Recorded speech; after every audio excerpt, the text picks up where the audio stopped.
Awi edamase se mo twa ma yekoto nkra abedwafo abanti be hyese di nkoma ne sa na ene anopai ma me fasa ho kwan yi na minchia abusuafo bi ansa na mama bedwafo akwaba me ma me ba ko sunyane anti sawa nyame na aye anti anopai me mo ache michia wo ne abusuafo ni nyina michia fosti na fe Joanna ene ura Moses Bennett Moses Pharmacy na bushafo mo sunya nyina no pay bichia mu nyina sanso ena menu aba Joyce se nura kwa na menya ne tie se akonta eko nti anopay ziku akonta na asem na mekan boya ho asem na mekan enti mama bushafo nyina hye den pa na brepam no ebedi ho enkomo na minchia kumasefo nso sansa ho nso da mfiri ba ha timchia kumasefo nyina etitiro ne jensi amoafo wura kwamfori ono na wotwe mienu pepepe ne gya no kumase nti yenyina ebeba yenyina yebeba na yaba beda yaba beye na yaboa na ni ama akose de se esiko oyi se anope vem no ewo fam enye sa na wo soro na mu no me kai se da medi kan ho nsam na galam se ne de effect yi nya wo yeso na ama maye boti na so fire esi jaba na ye adwuma nti mechia wo nyina na mechia ama me bifarok anope anti bebi a obi amemo achi echia mpanifo a ewo enkran ha ne bedi bia mo hwe yi bopai ye bedi nkomo ne nkomo ebedie no nsema odo ba miensa na ye ba eba beka ho asem na emu ba ko ene afafedie bi ekoso na wotwe mu se abande hihye bi aba se womo ma mensi assemblies awodo ni nyina ifidi a yede etutututu excavators bi ene awiabo de yede fa kwan so esiesie kwan so ene nema hodo ebetuma bo ma mensi assemblies no aye adwuma wo bra ebia wo ma kwan bi assess te paache ne ho semsem no mensi assembly no ebetumi aye na sansamo a anamontu aban etuye no ena dom kuma se onpeso mu hu se skadodo sen ena ekomu se na bi ochi na bi no obi mbati etwobo sense Ghana ade chubo tie de ya de pa nti be wisa ho asem na ye de ho enkomo na fi ya hwe yewura atoforcing oni jakpa nsem semi court of appeal I say womo I discharge wom yes womo nko na hu nsem abe bebre attorney general kasa ama nsem bi okan ye no Ghana Bar Association for be kan say nsemfuo bi okade fatimuafo ho no enye nsemfuo a esese wokade fatimuafo ho oyeno ye attorney general ti so obi na no kasa na se antwaye na so ono se ne nsem okan no enye asembone bi na waka na yisu no court abidi bi anti onye ahwe amafo se brai so ebe ko ne sama na yi sade ye bedi ho nkomo afei asamba ko ebe ka wasem ne eye document bi a akwaba eye ejapade document no na amanfo hyase ka ho asem bi a besenko eburafe se sa document no eye nipa bi abusuakuo bi ena atwere document no so okon pese omofa so a omo capture Ghana omo fa Ghana so mo japade hye obutum no mo de omo pe no omo ka ho asama sei no eduru soro na no ana ochehene yewura mo etofori penin se sa ejapade document na ye de ho nsam forfor no enye no kre okan wieye gabi ochere da ko enso betuete kan se obi biara obekasa ejapade ho asem anase document ho asem akasa aka mana wurawura mu se de okase ye document a ye pese edi chichiroman no a na yewie ya na de beto abonti so obi anhwe bi wati bi da nti obi a oyesa aka sansem nyina no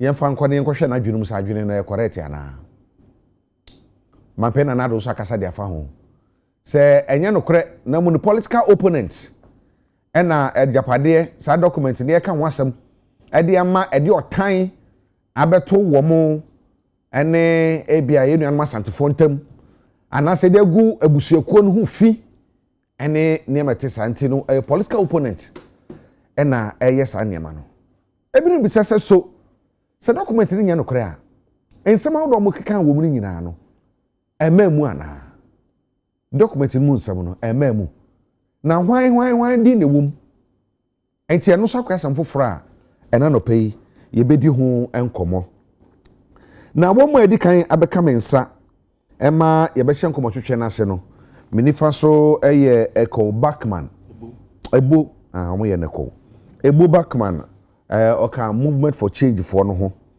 ɛna afei so me benkum so pɛɛ ɛyɛ yaw asanita no yobi a saa japade document no waka ho asɛm a ka ntiene sɛ mpanyifo a ɛka bi wɔ mu sɛ ɛnya nokorɛ ntiene I'll put it to him say wɔn sɛ ɛnya nokorɛ na yɛhwɛ anu yɛ ɔno so ɛde bɛba afei de ɔto ano so no ɛyɛ Ernest Adade ɛka MPP communication team no ho wɔn nso ɛwɔ fie ha a yɛne no ɛbɛdi nkɔmɔ na afei yɛhwɛ kwan sɛ his excellency Sampiyale nso ɛba bɛka yɛn nsa na afei yɛato aso na yɛakɔ da ɛsɛ konti abɛdwafoɔ mɛda mo asɛm no mu mmerɛ ɛma mo nyinaa akɔ aba enua dan wase papa Adade na ti sɛ adomo enua I see you long will last year no ani nanti no doso ya semfo doso a ye ni nyina o ye ha kakra no why ha why ha kakra nti ukofo mu so ade obinya no de bia bafie mama ne nkafo mu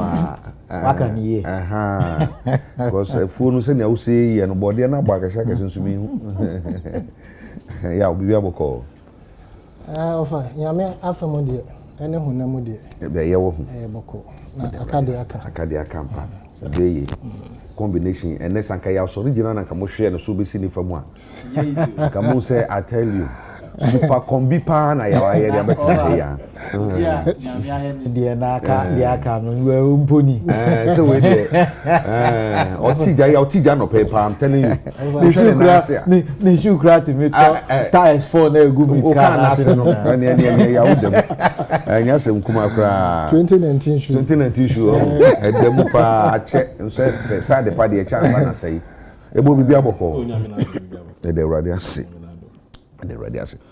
mam Adade mam say sem fanfru so am say na 4 days and 5 days na mam peni na nado dan kwakufu ado en ejina oman na mu na sabana na mu edi fidi ahodo bi come say de be betumi aboa ma assemblies no atumi abo adwuma enra me kofa ho ama me musisi ho bebre na asaba ko a mame administrator get fund administrator kan ye mame toshia do kan ne se o hye mampani bo hye Ghana fo nyina bo se sa infidie excavators ka ho no it will not end up our Galamsey site to hye yebo no kan na me se haish afa na hye Galamsey no e wo ho pa nti DCs no was o hye bo se excavators we dey enko Galamsey site nem say na DCs no Galamsey hu bibi ana na jam dem kama no tumu na me dey abetina nti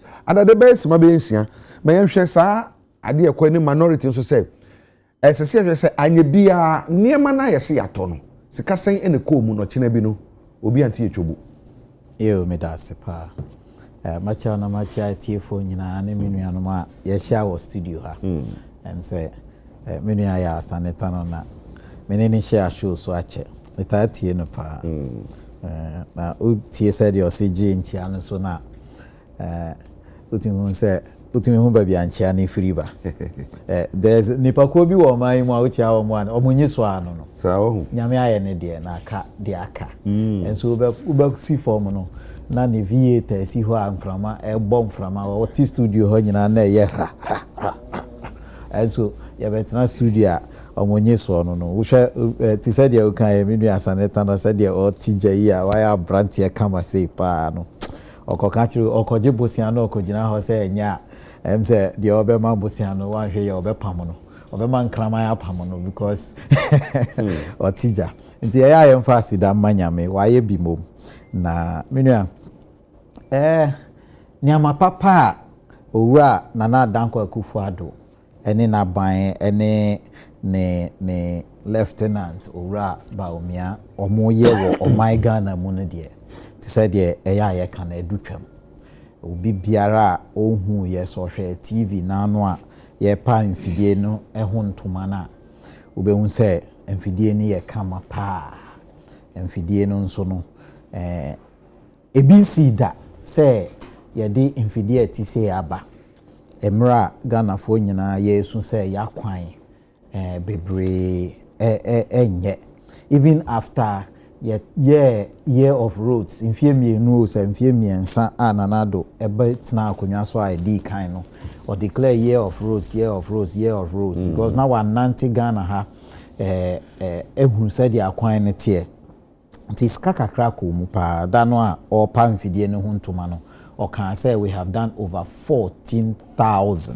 ehun say news portal be online go to me say 14 from so for over 14,000 kilometers of roads you can't the kind of NDC for any omo lieutenants na can say how can you do 14,000 10 time ground put the 10,000 you better than a kwan 10,000 and 10,000 no di free ha could do London ni refi say kwan na ntwaso baako na de we feature ho de na mo mantem ho de ekwa ekura na ase ho ne niama no peace na o join na bebre ebi kura po wo ho no mo ayaye overlay ne niama na mamemra asem na ubisa ye no so o kasa no kan say excavators mfidie na aba na excavator enka ho excavator enka ho there's a good reason business the entire excavator anka ho ane de wo so kan ye no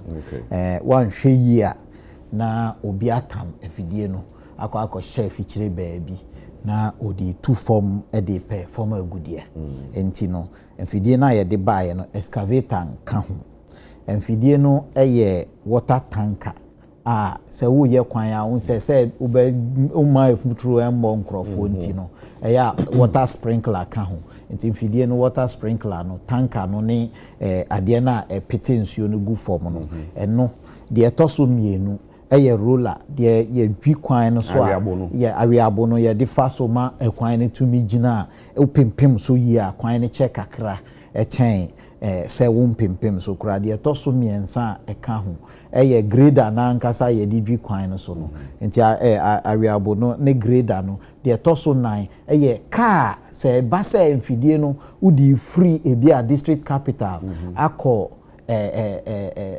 krobi ana nkura ne bi ase akọ ye adwuma de friend low loader mo friend ni di no na loader se den sa efidie no so no sa cars no bi nso ka ho eno nkyeremu e wo ho ne se enya se district bia na ebenya bi be ye di bi ebesisi regional capitals no enti se ba se district bia ebehia bia o move equipment ni bi akọ ekura bia se a ebehia se ye pejasi cars so de kwa na ye de efidie no akọ ka ho de etoso emze mabobe ye mfidie no set no ye serve even there ye de ka concrete fra na ye de ye gata no se ba se ye akọ ye gata wo ba bia ye wo backhoe ni ye de ade bitua ne to te se nyanya nkyere no ye de eno no ye de tutu ye de desilty gutters ene niama no backhoe ka ho nti backhoe no nso ye nimu adwuma ye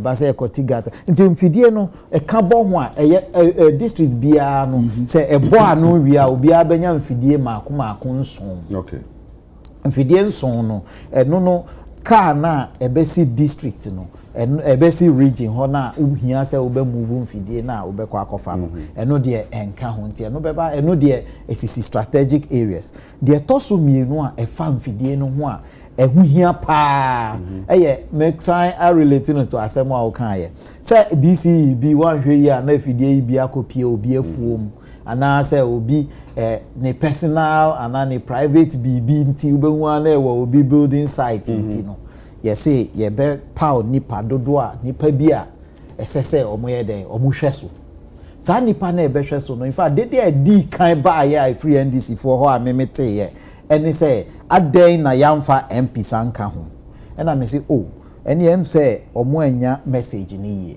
because nipa ebe wo so no MPs go ho chairman ne be ye DCE no ono na I say or chair committee no eno nye DCE no nko na wo tumi be ya ye committee chairman ne ye DCE ya ma MP eka ho ye be ma works engineer eka ho nkrofo a omo ye adwuma wa assembly ho a omo adwuma efa saa niama we ho omo nyina aka ho na de ai me de wo so ni say be ya obi nkonko hurehura obi anti ye see yemfa 48 engineers nipa ba ko so nto so 48 engineers no wa wonim no eye asojafo a omo de omo ye akwan ni bridge ni niama omo adwuma no nti ya the technical people a omo wo akwan ye hu nim de e na akogu committee no so ene ya see DCA tena no enti no obia DCE ni to me ena nipa ba ako bia so ni to me so no nko a betumi asori na bia nana betumi aba say oh mi na me ye odi kuro okuro ha mi na me nim de kuro ni hia nti no mumfanfa ha na anhwe yi a na akopie ba bia eni say fidie ni koye adwuma de to so mienu committee ye adwuma omo be ye ni so omo be hwe say ye be hihye adwuma no because ba bi wo ho no mu a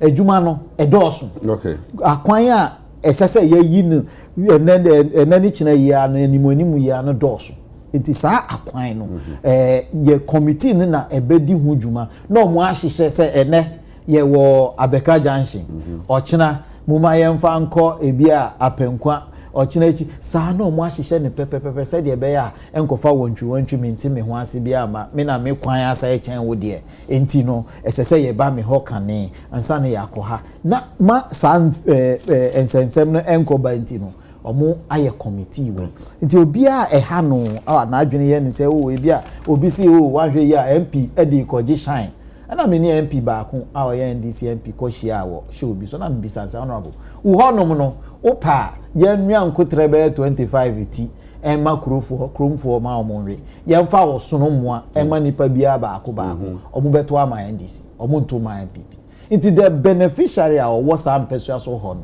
eye wo nti mo na ese mumia mo ani ade a na meka ha me ba ko ne time a omo tworo se ye pe niama no bo de bia ma kan ne bebre se niama no bo no eye within the right of MPs so omo be bisa se ye to ne sen na kwan be so na ye de ese so omo hu no ko ne pesua so ho so no bi ko bisa na watumi ayi ano nti anka enye bone be omo bisa cost na ade a be si ma adwene mu se NDC MPs ne say yenso ye ka ho ye nim hu bi say onim say nana why ye me so me person me wa danfo menya nka me ne owura despite ne ebokusu atafre because wagidi or ye ditru till the moment why successful no obi abe person odi ne hu betwitwu kakra nti NDC for my can be say they have the right so mo be ka but mo see ade no ye na ye di adwene ne ba ye ne ye approve ye ne ye kire niam ye mfa nko ye ne ye kire kwan a ye nsan fa so nye nti omo ka niam we nyina omo pese omo kire me say omo ambisa ne bo ana una kan say ye nkoto ifidie mra umbisa say ne bo say ya bo misatane santano ne hu na hu siesie no ya bo na ba so wo ho ana me bo nti mi mbisa say ye ja na watade ne bo say na makogina ho say mi kotobi sa ne ye no nti nwanwa say omo approve bibia wie no a omo wo hu nim de ade na nya sa nko parliament afi na ye be bisa say at the committee level ye mbisa at the approval level ye di ba plenary no minim omo mbisa obi anhwe krata mu obi anhwe hwe eno ane say ye di yensa sha ase monko na monko ye ena na ye be bisa ne bo that ekire ma adwene ma me hu say oh obi pese ebia na ebia obi pese ye mischief ana na so onu so bisa say enfan say bia so pese mischief so pese be mischief o say say e pondu se afa na omo de letter no ko nti mu aye ne nyama in fact no ametie empanimfo na omo chiro krata no baako e no no see o onu kura mpo ogitum se afa na ya chiro krata no akoma the administrator of the district assemblies common fund no enti no ye ma ne mre na onfanyi ano enti me de minim say mo aye ne de ebeba na mo no say de tie bia be say omo be bisa yen sa abri no eno na e kire ma adwen ka adade ebinim so ka say this is assembly no omeye wo mra e kire say common fund this assembly common fund I say bribia no afa e sika na omo de ne de come assembly na de so de for very long time ni no sika na enko ebi ko na ochina enko ebi ko na ochina enko enti no se assembly nsi ke se de ma yemfa ma omo ana se ebi ko na ebi nko a o my handicapped enti we de kokoma we no e ka me se ye ya mana ho so ye bibia ma meanwhile idea se yan kasankasa de ma assembly no na sika no to bi konom de adwuma no eno ni o enti nana me bisa nsem mienu de dikan assemblies no obi enya fact say assemblies ni nim say mfidie we ba na de tosumienu obi enya fact say bibi wo assembly bia wo mayimu a ehu hia wo mu a ha wo mu a omu manfo etete wo mu eche wo mu akwan ana niema bebre hu hia pa niema bebre wo ho esese yeye ema manfo e wo area obi wo ho no mu a na ne how can say pa may not necessarily be there me ne wo ye ti ha ye adwen obi sabi ajanan bia ehia no pa obi wo bibi but the American say wo say wo hwe niema no on the scale of preference dia hi pa na sesi a me ne wo ti ha yi wan kasa ye ne ayeti dem ha ye ti say nkrofo suhu pa echen akwan dia to so mienu akwan na ye wo districts no ebi wo ho no mu a ubekwa akoduru ho no na ye di akwan na ma contractor yesi contractor see so no wa mabiom obi wo ho a waji mobilization oji mobilization asami common fund sika no koya sanka ka wonu mensa anka no ne de toso miensa anka me babisa ye toso miensa ni say common fund na ye ka ho asem wani di akire kakra when was the last time unim say common fund akọ because media busumi nia me call districts districts ne bebre by busumi mienu mu ani common fund ekoye enti common fund ye nka mami lande on common fund ayeko no eya na ye kan enti say na common fund no eya na atwentwen so kakra ayenko akire NDC for approval na omo ka no unim die enti a omo ka say ade we omo de omo hu betwitwi na approval no as at the time I discuss some video we our parliament no na common fund in 2014 enya na o 2014 na common fund there aka akire abo apeso na 181 million Ghana cedis 2014 2015 2016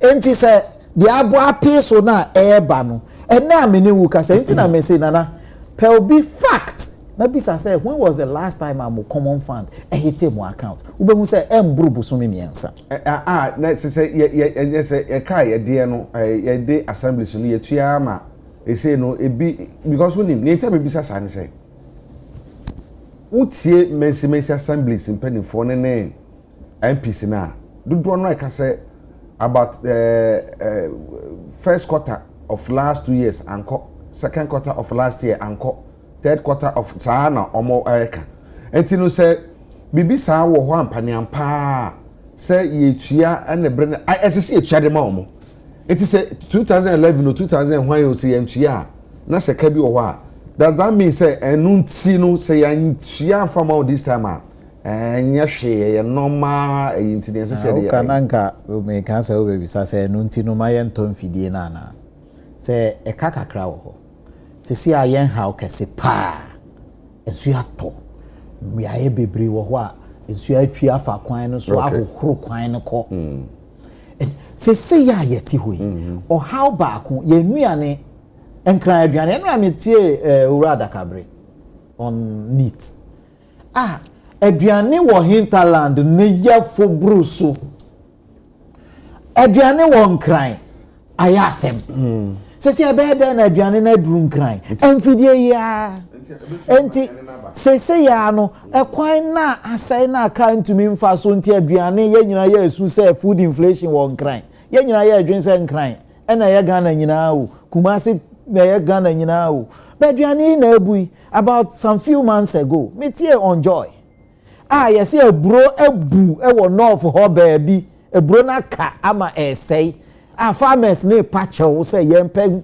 mfidie yempe kamra mbefa say aduane ne bedru nkran ama aduane no ayefo no eno ho anamo na yetu je say ade adi kan esese Ghana for nyamo anigye aye nyina ye chance ye bona na dankwa kufu ado abaso after year of roads so many thousands of kilometers of akwanya awaye wie no wasa adwene ho akofa mfidie say afedie proper decentralization enya adwuma it road engineer na or what district hono onye adwuma nye the works engineer wo hono onye adwuma nye na yemfa mfidie no nkogu ho adade medase ebo utie wuni ansam o kan yeyi ene minority nso de omode abase wo mo ehwe kwan se sikadodo ekomu no ye won peso mu hu ena wuti adade a ade no eco committee parliamentary select committee on other rules or whatever eco ho nti na anya hwe kura na bi omudi hu nkomo ena esan eco bra se bi dwomo omudi hu abubu nti edan a ebia ombehu ebo no nti de ntire so musame bisa na yenhwe se do kan no ebitumi eno na ebitumi aboama aduane eboa ba from se dia ebia esuso no yetwa kwan no su wi a eno ano no ana sima be nsia okay ozikan ma minchi a ahwefo na etiefo anapei na minchi a wankasa na munuano ma menyo ntena ha anapei ya adwene oman Ghana no nsam ho drip na ya kan asam no megimizi there say abene biara to anamon the opedo ohwema yan akwan ozimu one on for accident mba two the izibana o wonu nkrase ibutumi za abokrom ya ba abotwan ma no bo akofom sa aban bi pado tu dama na mona oya na monopa na question na orkasing na obama adwunu nyu that my assembly member that I've also been a presiding member before. Now, even assessment na where ya on Namadoma was told them if you know all the district assemblies, you know. On any question also the bisa. Because it can never be the second every district be or Ghana on draw on a scale of preference in terms of our zone here. Obia number one by your routes because some of these districts are within cities one route here, let's be honest. So district be obi here routes. If you are ne obi here this equipment for routes. Obi so the needs in the district may be something different. I mean my dream no me feel there they should come out clear and tell us the basis on Namadoa or Fado was a top as in every district. Because when there, if you go to some of the big cities, some of the districts are within the cities. When you consider a new road problem like that, or other issues or your problem on kase. First, another thing in there, you see, one of the things politicians was it real on money, was it on money when it comes to the issue of procurement. The word Tonzama. Was ama banen one na wonchobo offer nti you've had instances mejims there a kura na anse oba out to pay ambulance spare part issue nazi some of these issues you know so oba apa ya betina wa mu osi che the be some years after no auditor general wakaya reports and sana wakaya investigation who there nzema bi kodo wan koyi at that time no na nzema ase yewie nti say minority for why shall there will be some questions these questions at this time me just no konda because mpanyimfo say shase na say bibiara say shase ntama isim ntama iwi iduru ntam nti questions now will be sent or legitimate because even in our constitution Yankasa, you are pledged to be committed to accountability. Some minority, this question will be say, if they have started asking the same questions, it will be still questions, on in them maybe we see one more many abokawa. Inche me just the indu baby, inche tibia umi inche yantedam. I'm happy there will be said these questions, and we are all expecting the answers will be provided. Obaka there, the misike na yetwa to, the misike na yetua, ma waka the mokwa na eba for do yebutua. Because let me tell you this, one thing politicians do, also the Ghana phone yekase tianye there. Wajeji Ghana phone nyina yano to, yeniska na wazi a project. No, we label project no either NDC project or NPP project. As if there, one kasa na okobobosa in the name of one party. No was a project. No we gina the work kasa. Into abaya want there, pedo ye anything as so be a project as simple. Na say when we do be 80% when we are for bon triado. Because our triada or back there credit no bako nyimpo or share project na asin. Now, once I say, in Ghana, there were so many uncompleted projects, including roads. Or Ghana, because we be feeders, so all years or completer, credit boko, a banner which you. So these problems, problems are, Majim's there, other moving forward in if you. And once again, minority, one question will be sent, Yampada or Bachel Bebre, impaying for one far, anu yin fambra.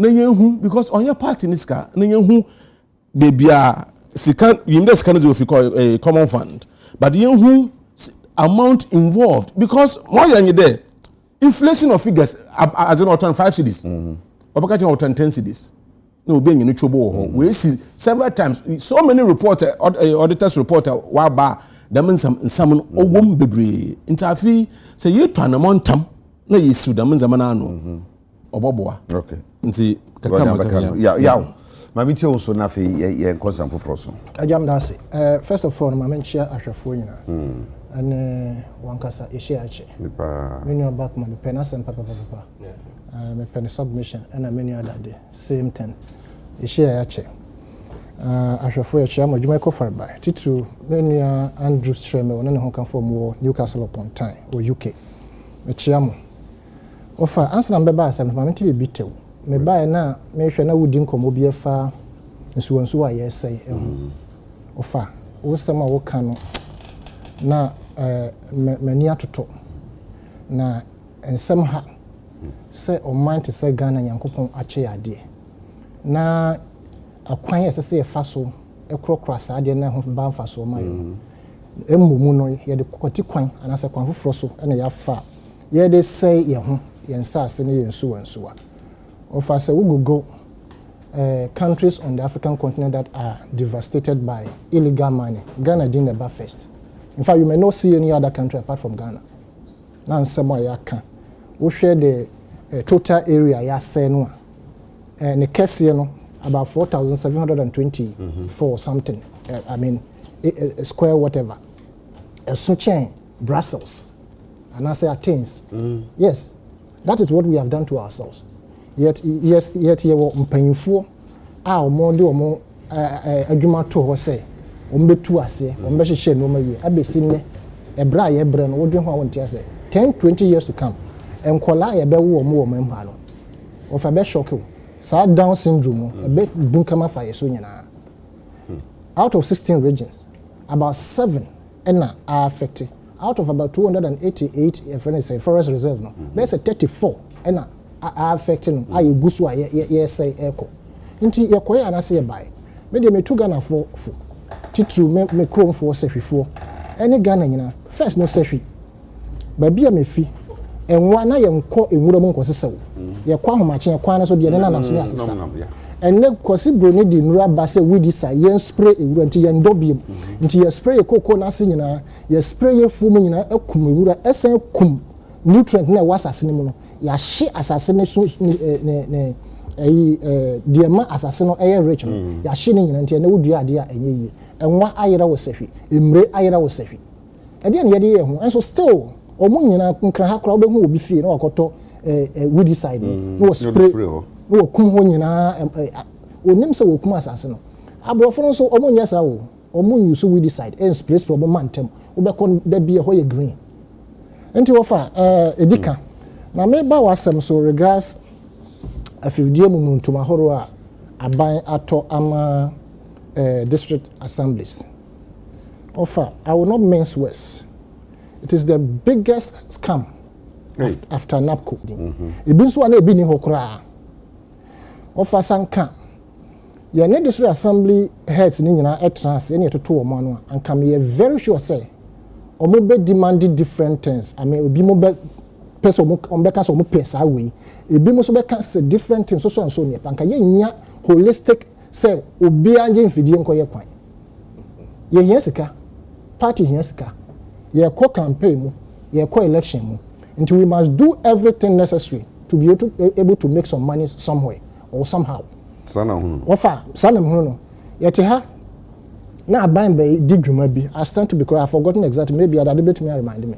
Ye ma district assemblies need to SKBM say 5,000 say de be. So mo de boa ama ye be di dwuma bi aban ye di dwuma bi. Yete tifi omo common fund.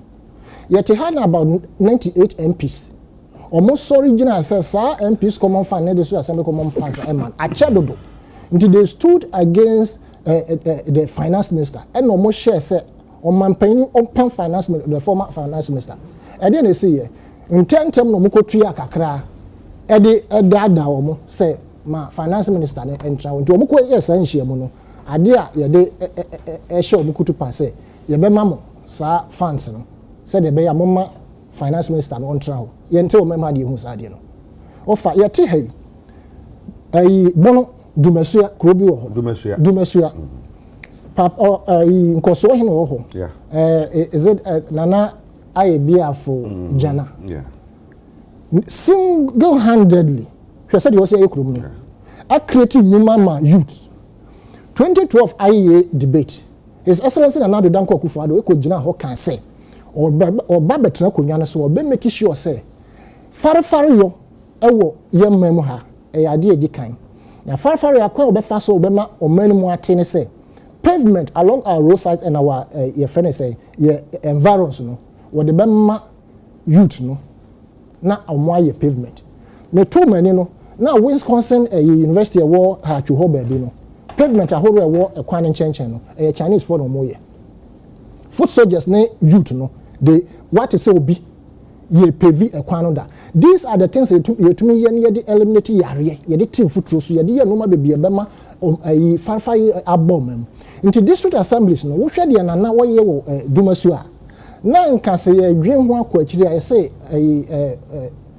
ye bube bi say something contest ya nche na kosu anya ansem say okwadwofo anka yemfa dumasu a enye a model town say assembly bia undertaking that particular project now you pave all our environment in the next 10-20 years to come no Ghana the bien one can be efi I know I say okwa akuapim say ya ewo ho ukọ akuapim kura hodo no a otu say ye no cement nti we ria beduru ho a na we so aye de ko na we aye de continue baby abefa bia cement abotre nyina sa Israel man a good purpose but bien ho aye nto cement wo ho steps over for purpose nti ho bi be di 90 years wo no be kan 35 years.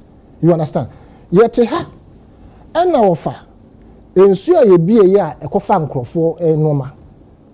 In normal amount for including despite media and as a despite group of companies. Omo abobo anu omo de yakọ fra mantem for no. This e be catch say peswa kra any common fund mu a obetumi de a high car. Na ye dey normally be from one point to another. Offer some fidie mumuntu e de abai. Yes e be create about 10,000 jobs. What a joke. Ofa, these are not infidel, they are bad daily no aye adwuma wo. Et say fire service friend say work. You park it as and when it is needed and you be use. Again, you better how ba be kan kire say omo ni score de beto diesel. Yet ha na ayalolo buses. Aye de buy and ye the card na airful. Anka ye change the system of transport within our cities. And then ni na gujuram. How much more video momentum? Womre kwa yenim say we two control board if so afidie na we ya no this is not the first time we did in Fidias Abo, but not this quantum. But you say, I say, you are born Pempia Kuachako Bisa. Some Fidiano, a cosi, yes, and the other day to me the year, and one some say, yes, obey the ban, I get to find the SCA de ya. Sir, Abia, member to me the Abba, Name Masha said, you must say, Pepe. Offer, we know ourselves of our culture of maintenance. District Assembly, Ebekan term, so of course, your modia, but individual, these things are rented to individuals. What say? They rent it to individuals. But NBC, I will say, when they rent it out, Sikano, Ebano, Omodi Eden. Have you seen any of them using the proceeds from the rentals to develop their area? The same fan say, Nananko Swahin Oye Dumesuano. Have you ever seen? They will come and tell us, say, common fan, Chris Care, anymore, better diesel. Me, I'm not Vidina rent. And acquire or more of course, will be here acquiring. But all the 261 or so something would not have requested for this at a go, say Omunina and say no here. People have major needs within all these regions. Now, when I can say this assembly for Musikaso in Triamom, now one can say Boutrim Semi Quakoto, Sanfidi Yakomom. We need money for politics. We need money for campaign. It is the most dangerous camp. Now, minority, I pity them. I feel sorry. They have disappointed us. Unless, of course, time to be corrected. Sir, idea way, why are you now coming to ask of the cost of the machines? Of course, Omudisa Ombebisa. But Yemisa say, if they were aware, why did they approve 4 months into election? This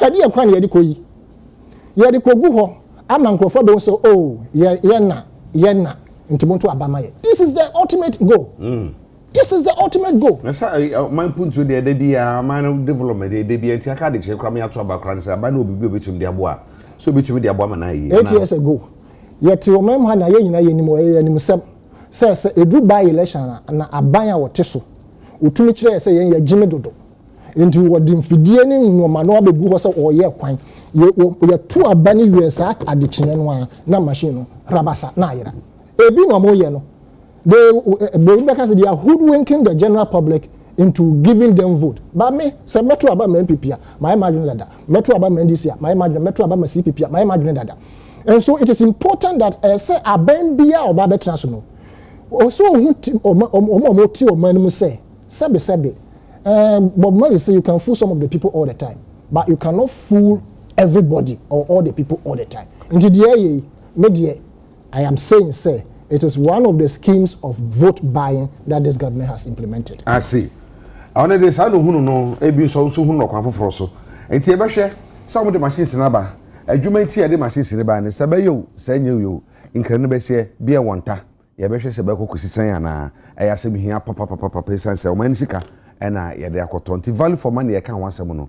Ehun sam atisen. Ewe ye hwe asamba ko a adi hire na asore na ayehu ya o my God na musese no eye ejapade document bi ya wo ni obi a metumi aka say you are one of one more sa ejapade document yi waka wasam aka na wo kan ya ma na yese nipa bi e na ahye datena se se yen abusuankuo we ana se ekuo we ye we na fe yetumi ajoman no aboso se ajeboso ko ba enti tese bibia dia info ni bo animu document na yehu ye no se dia document ni na info ni bo animu osagefo amwacho for pani wakasa wose wo mo kasa sem nyina no wo mo boa enye no kreda se ajapade document bia wo ba bia na saade no mo ye no omo ye ade agu obo fi omo ye ade am de otan ababeto ochiman ene abi asanteman entam ade nsama do bebre okan wie ye gabi ochire da ko anu so toti e ma ne kan se womo a e kasa sem no anya bia esuma si dwumade bi atisa no me ye document ni wie a na masa document na beto aboje se Ghana fo emu hwe we na pesa me ye na me de je o ma ne boso o se na we obi a sabi na adwene ewo fie bia no onyene saa na se wo mu adwene saa kasa ansam ni nyina no then I think say ko check o ma adwene hwe say etisen ana man pena na do so e de abebo so say mo mu kasa no e din say e busirem kan bi keke bibi omo ye de gu abusuakuo no ho fi e de gu ono akasa ho fi egu aban no ene afi ochiman ho afi sa document yi wo mo ese efa wo mo ho no se enye sanete wo da so gina obibia ogina ana se nchiri mu yamba no bibi ato atwa 10 minutes yawo aja medase aja pade document as you rightly said eno ne kura wo eno ne na me print me use sa na atete nti this is about my fourth print of course more soft copy no now offer the attorney say his eminence Osaje for Amwatia Ufurpenye. I think say he should have been quiet on this document to preserve his dignity, because one say ahim for woman he is one of them Ghana for Ebu Pa. His Excellency Nanado Danko Kufuado. And also all the static cancer as I know 4 months into election, I would have thought say he would have been quiet, because the backlash would affect this particular election. I'm telling you, right? And Menuya Gabi Ochredako, if he's appointed the CEO of psychiatric hospital, then I'll go there for my brains to be examined, because the American car I will document him. Unfortunately for me, no, and many of the platforms are Mame Coin. I remember one of the days, one of your sister station making can quote to be Anna. I say Obi free Danko Institute. I wasn't aware. And no country producer and said they should stop me from reading that document now. In fear of more catchy, whatever it is. And since then the producer never allowed me to ever mention it. But Aja. Yeah. Tell me share say me serializing this particular document. Kofoka bin so be come ho ya share say no. Na emedru mpempen so asenete asem no ebebam. In fact, I also my ready ade no, but predictions ne plans are egusu a pan out. Enti na if is a bi mo ha definitely e bi a embam due to resistance. Now until say Senate board exercise no. Now we can come from the plan ne bibia besi enenwa. I am saying say me metra han kan say ejakwa the troye. Now whoever wrote this particular pamphlet and a document no the greatest prophet of all time in this country. Again no offer book way na hyase ekodu na wiye the NC no just about 2-3 a promise to make Urakojo Ponkroma become the substantive minister for communication and it be due to some background issues right and no ambem, but other things they went further, but a question stop to say PDS no man but the kofa ba ne fapim nyina say obi say omuntumi ntro document bi say na ye nsan fa meto abontra enyo omo keke no mo de beto abontra because it's a secret document. Enti obi na leaky probably obi o fi say ade ya face one na wo hwe said baby e kono a enye enti na mani leaky ofa anaja ye won krofo a omutumi plan coup d'etat meboa ye won krofo so a ebi ase coup o be protect nipa ba ko na o join first na koketire Jacob na say ja wo dem trust o e pe say ye ntu aban nti wo be boa me ana na ya come new backman na ya ko adade na ye cancer na say ye dwendwen ho no me new backman agiato me so agiato wo so agiato na adade wo be agiato me wo ho o baby ana adwon say ade we de enko yi nti obetumi afa chire no akoli key information. There have been so many coups that have been failed meboa and so people leak the coup and then it is fraud and be ankrofo or moye involved no they arrest them and so we can say obi to me bopo bi e mane beto abonten sa he's only throwing dust into our eyes. I didn't fappen na wie nyina say whoever wrote this thing they wrote it way before maybe around 2008 to 2009 day envisaging that they will come to power. And it is very important say nipa bia even kura wakatria adwuma we yakatria obagen we plan say next month you tua me car wonim no ma wo de beye o man bia nso wa nempuntu ekoso no omo wo national development plan The national development plan dey chire omo pempen so step by step ade o mefa so betumi ade omo fi ohiane no. But this particular document seeks to benefit only a group of family. I na me ya say ye beka say achim debi. Enya achimfo ni nyina just a family. Ma me more typical example. Late 80s no to the early 90s. And SMBC was a baby a me fi area. Esi was a be kwa me nka busuafo ya. Yeah. Akola ketwa ko fikincho ye kuno ya. Those days na afena color printing eba so in the newspapers. Nti be na front page pen e color. Nti say wudi ni bae no. Color picture na ebeto some of the newspaper nanim. Obi ehun firi say for the first time you say obi atwa obi ti kura. That shouldn't be the first time you atwa ni party o. But you be hun your front page say reform yenu omukura akwala ti ofa abesi enna me no kasei that particular tag a deprived section of so many development up to date. Me ba in the 90s, late 90s me ko jo JSS ye beza and as a librarian no wo ho na what ala you have be am way a friend Sadiq, me that's the name I know him.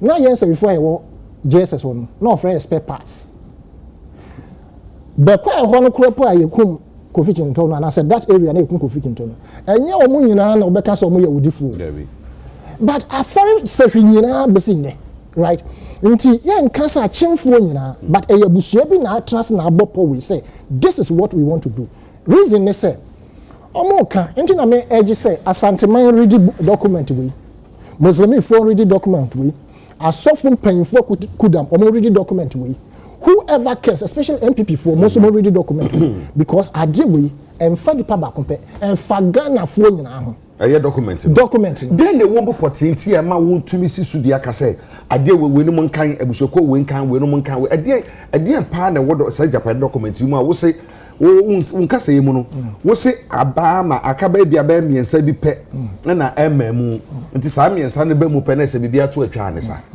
niema ben na aba e wo sa document ni mu a ya obetumi esobu aka say wenti na make sa we ye kan say abam ye ka we say abam ye ka we say niema ben na obetumi so obodi aka say anu nti obetumi aka say sa japade o se hwan document ye no kore anu de offer bebre but sanka ye nya benefit ni manka first face no eliki ya enanka ye be hu the real content of this book the omo ye first year no enu no review ni any 38 pages no enu na review no maye omo achievement from the first tenure of office na phase 2 so the ombeye into phase 1 no according to this document the omo ye no part of it is the financial sector cleanup so called omo egu indigenous banks nyina why because they saw that there were threats to a particular bank in Ghana, Data Bank.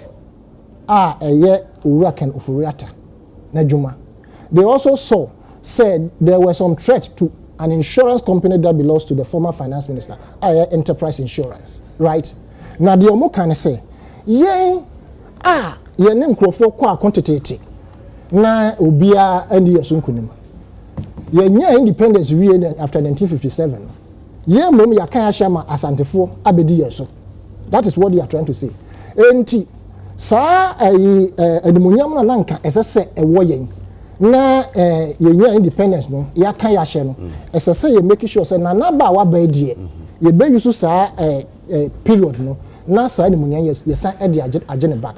Enti ye nsamanse abro ni be ka say well na sa will na ye no ye ma ofori panyin fie omo a ya wo mo no ene omo a ya nwo mo na enam ofori panyin fie so no omo asefo omo ahwetare wiase nyina no omo na ye sa nsamanse edi ama omo na so omo di ye ana omo di ye forever omo san so kan ye say ye make sure say ye no ma ye ba be ye nyina politics financial control, sector control everything say be ko ye na atintima ehun be hia pa say ye judiciary no ye court ahoro no ye be make sure say ye dey mkrofo ba kwa hye ho na ye nya control e wo ho na nye ho nko a efese ye nya control so e wo media sector no and all these things are going on. The media control, it's up to the roof. The perceived control of the judiciary, we see it. Everything is documented in this particular Japadian document. In Shishabi Moho Moye, Omunya Fala, dear a koto chimakakra or a bimumu, and for instance the PDS. PDS no more patch, I say. Omu failure because omu the non-achievable be account. Na sa non-achievable no omu person community and a man ko basa e ma CSOs etuminya sa vem no e propagate ye ma opposition party larger one NDC and so monty e ma ye shooting it down. Meanwhile no more 6 months bills every Ghana for you know or more invested 1 penny.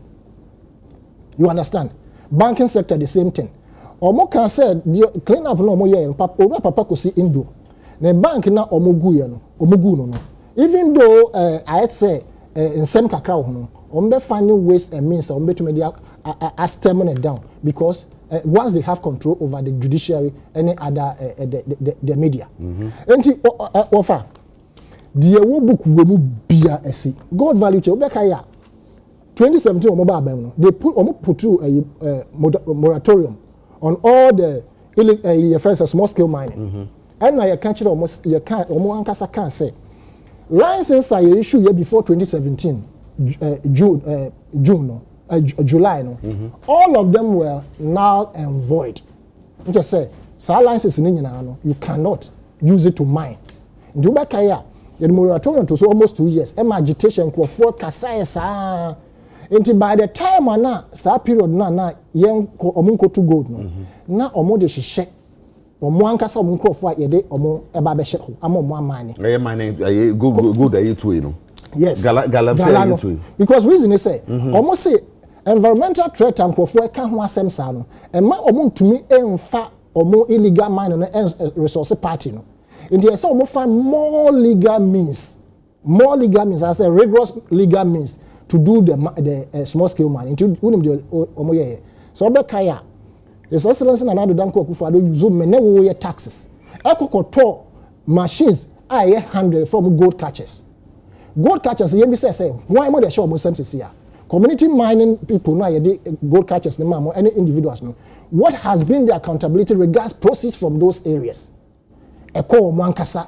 omo akachi right they have a share in it Crophobia transfer planning omo enya share every no. And all these things has panned out in the system. Senate, it has been predicted. Say, on basis of sabot no more the uro safma for neba bosom pim edi akwakwa sheho. Ampa esi pepepe.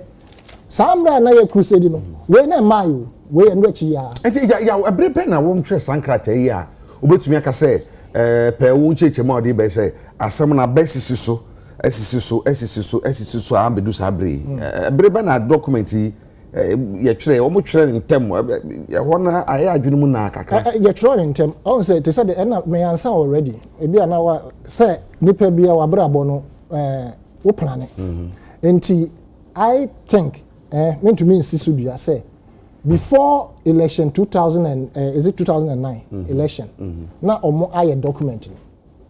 Unfortunately, first attempt, second attempt, or until the third attempt, na nabe winning. All those while, I want to believe that the document was available. Inti na buy no, ena omo implemented first phase no. In the first phase no, saw to the clean up of the banking sector, insurance, the money say former glory. Disrespect to His Excellency and Nadu Danko Akufo-Addo will show to him for Nina. What is National House of Chiefs or more issue statement? They should have been the first group to issue a statement of that disrespect consistently being showed by His Excellency the President to chiefs. Or anymore. To the point said the bodyguard. Or no didn't say Bunkum. And no one na him for sorry. Or more sorry na president in trust. What the heck? What country are we living in? Don't we have a tradition in this country? Politicians ever to a handful were in the helm of affairs. And that is what surprises me. I live at Alajo. I've been there for all. That is what surprises me. Order him for. Rise up to greet the president. The president that the king or the chief went to vote for just 4 years. You are ordering them to rise up. Okay. National House of Chiefs, nobody said anything. Why? Because intimidation has set in so much. Every sector of the system has been manipulated. In this document, the security sector, that's be it the police, immigration, NIB, all of them, in this document, it is perceived that they must have a hand there to be able to control the entity Ghana. Until upon all these explanations, some of them are denial and still now you say, your woman, one more year, so much to the photo boy anymore, such a form for the penny, or say no correct. Gabi, I say, don't quite sit for that, and one, I say no correct. Your man pen another don't quite for one na odio my name, or say no correct. Upon all this, I know correct, who don't see still no correct. Of all for we are the channel. No, say no correct. Unless you apply maximum force. But I say, another day, some year by you know, I quite remember 2019, and Obi this document he sent him from US. Say, baby say, and woman who me can be. I can be about man fan on I never say be me fan say normal Ghana for here say yeah be and I be do be a dream. Ebi no say some way say ni na no see atwa so e kire say ade no well planned and executed. Ama sisi ehunu niam hudu bia ewo mu. Deny aba. Muso out here kire no unu say sa book yi mu nsam yi no abam say na ya kire sa abam yi. Unka niam na abam ne bi apart from oka Kofi Pusompem Osafomafo. And also banking sector and banking sector cleanup. Sale of snake hotels. And PDS. And PDS. Okay. My main thrill na me committee 1 minute na matwaso. Ye betena ha na opportunity akwanya ye de kyerɛkyerɛ ye nuanom a omo ofia nneama bi wɔ hɔ no mo information no omuni. De dikan ye kan say mfidie no ebe create 1,000 jobs. Menua asaneta no enhwe ni ye. 1,000 jobs na nyɛ scam. To say mfidie no around 3,000 equipment. So unim akwan ye hu adwuma kakra. Unim say operators na omo operating machines we no enye baako na ye adwuma. Mprepi na ye mienu. Na the adwuma no dɔɔso no ye miensa because adwuma den. Nti anticipate say mfidie na aba no. Say tipper tracker ye be fa driver for mienu. Tipper wa onim tipper adwuma bia onim say mate ka ho.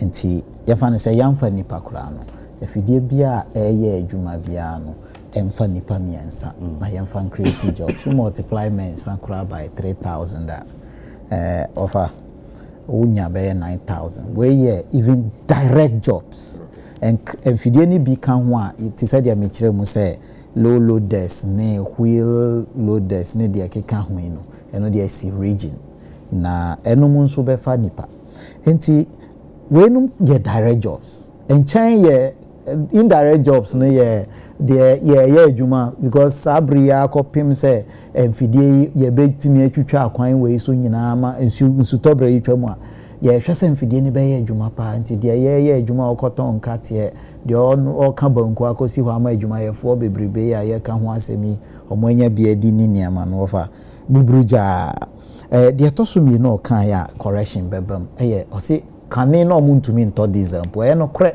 se kane ye di mfidie no kwa ya mfa nhihya ya nka ho te se management committee nti obi betumi abuse bi se si amene o kasai aban na make sure say sika wo ho enough to buy fuel a ye de be adwuma adwuada eye holiday ne branda so no aban na hye se assembly bia ebenya sika a ye de beto diesel ni niama e de aye mfidie yi ɛho adwuma nti nhyehyɛe na ba the tosomiensa mame landing on this the tosomiensa okan ya we say we are educating the public obi so nim te say de bia menu asaneta no de me gidi say bia onim so ya play mischief kakra so wo say akwan a work krom for ni hia bra me peso aso ho ye frɛ ho adenta ye nkuro a ɛso pa ana say metumi aka ne say Trasako numne nkuro areas a wati din baabi a wo bia wo amanone kura wati din no e wa adenta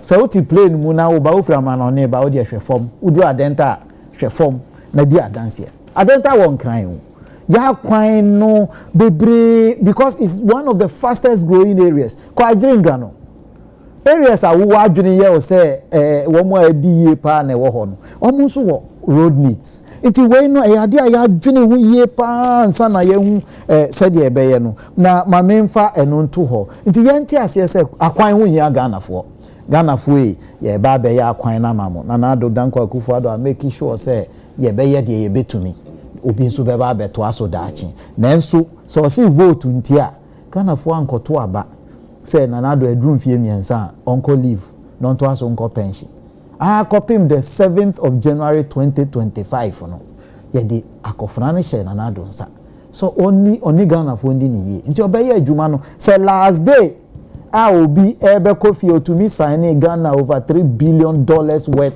of your bauxite Ghana gudie otumi sign ma ni nua ade ebe chiama na akofie no na ya to aba ma na luso wie asaneta no na adwene ye ne sanka sa abri no odi mfidie ba enye me makura asefo omo ani je ho pa adenta for de ye hia cha bibia ma me to aso ejapade me say de dikan nipa dikan a me ti sa ejapade hu asem minu asaneta no ka ho ani amaliba nom no mu gidi na say ya ono ana me friend say me hu krata no me kan mu ti on send ma me say this week ya say Thursday or say Friday o no send ma me na me sha ase go into details because our conversation we have. The dikan we share forward now will be assigning. Edin be na sign here oforiata. Ghana how ni oforiata do a good group. And now ni oforiata kro. Anka me can say radio for TV for. Mun fra oforiata kro. Na yem bisa no ho asem. Say yes wo na wa sign. But oforiata e wo Ghana higher millions so. If not me I can say thousands. The major when he said Ghana ha in 2008. In 2008, ye wo krom ha na NDC for kura krata. Ya tro nipa dini. Eni omusika na egu Prudential Bank. Edi ba krom ha sa sika no de bia me kan say World Bank kura me nyini say bi gu ho. Uko African Development Bank omo na omo Africa for bosia e ma omo di koye projects na sa sika na bi gu African Development Bank. Na Ghana for ekura krata se sa sika no MPP mpanimfo e di sa sika na egu Prudential Bank anka omo gu bank na animu ase bank ye to so miensa o ka so we akufo ye di we ba se wakowu entafo bi na yesi obi digize yazi election owura mahama say election through ho a entro kakra no kre kakra na ya kan afra me krata no mi do musu kote said de owura saneta no o kan chance me o chance ni me call programs o kan ade we hu asem nye ne o but de me kan akosia ne say me de a drew election time say na man for kotwin krata say eba me de mani hwe ne yie na sasa krata me eba ya MD look no kura ye ba akopɛ ade de wo hi say abai sisa bia heads of the institutions no ye nsisa no aposifo ne asojafo kura ye nsisa no na say owura bosompim oyo safmafo ba oyo adwuma wa senate oyo deputy MD na say MD na odi nanim no oni ho wa jaye adwuma wa ko ahomigye se de besi bia na say owura bosompim na oyo deputy no ya mfa ama no yakofa obi foforo afri baabi na ye de mana wanka weni beje so automatically once a owo ho no ni gidie ni say ye betumi di amano adade yan hwe ba ko bi a o ha se enkrata na e wo ho no utie se de ya wo ka no ene emu nsam na or see ACC so. So Obama me kwanka me tase the baako. The toso ba me ensa say 9 hour kan ye. PDS. PDS MPP na sha ase eye ho adwuma. Over. Who you are in the media? MPP pencil na PDS in sha ase. So how would the MPP have known in 2008 say by the time we are getting to 2016 no America for be person omo be ba be boa oman yi omo di sika be ba be shem in 2006 so said I do PDS no sa company say company say they PDS no I hear for na say the to say MPP aban bre so na ba ya PDS hu hihye no e sha say ajo PDS no I am telling you say sika e ba be boa ECG no enye no aya o but said your muka no ti said ye ba sika na e be ba be boa ECG no enti say no asha say dada o enti Jamaica ko si ani say 2006 obi nim say bedroom maybe in 2016 2017 thereabout say obi be fa adwene e di sika bre o my Ghana na ye di asha bibi mu mamelande wo ye no wo kasa na me mama kwa mo abo na o say date bank bi wo Ghana ye pese ye hwe PDS ensem no wo say me bubo niama no so pa ko ba ye wi ana ya adom so ko debi en say ebema ebre na kododo ye hwe say PDS ensem yi no wo say ye di sika be wura si ye adwuma mu no bibia na wo ho dadaada hyehyɛ wo ho ana na ye bisa sɛ PDS ba no omo de sika wura ECG sika se no mo de wura mu sika se ne kodi omo ho sika se no mo tuaye bibi sa si conversation person we have no be hian krata min kura wa ha ena niama o de ma me say ye be di hu nkomo meba bio ye be di PDS nkomo na de krata beba be niama wo bisa mi you want me to conjecture min ka bibi there be asem na me bisa me address ejapa any nsemo amini asaneta no kan PDS wa boko edu na me chem dey tell wo ka PDS asem so wo say PDS shase nyene me say say ye di sika it's na be say PDS hyehyeye no the word the adwuma ko PDS no onu de o kan yo okay me wi ana wa kire omo sika wura ECG onu na okofa ba me wi ana wa kire ma me wi me de omo ba ya no mo fodu app na se fonya na se do wo dada onu na okofa ahwede ba afie mpa cho hia once na me wi me de na bisa no obayi wa no onimpa de ye odi odi sika ba emre sha se opese o kire okura ba me memre sha nti ma me wi obe kire ma me ntwa so or say data bank no up until now bank ni the data bank me my adwuma wa company bi mo no so your friend data bank and they all can one say data bank no say be maybe say bank ana ofa me pesa ye boa etiefo because when we come here to educate.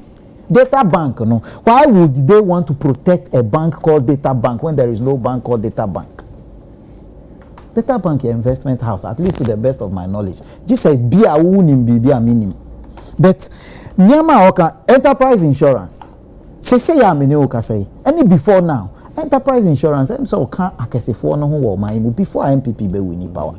Who is going to protect them when MPP was in opposition? When you say me njifi ya okaye ni ntina me interrogating me so me interrogating me there because me bisa say uni say bank bi wo Ghana high friend data bank because me in property data bank so omo de property mo enterprise insurance as popular no His Excellency Sampi Alebeka Chel said na okay company bi was here called Masai something there were some companies na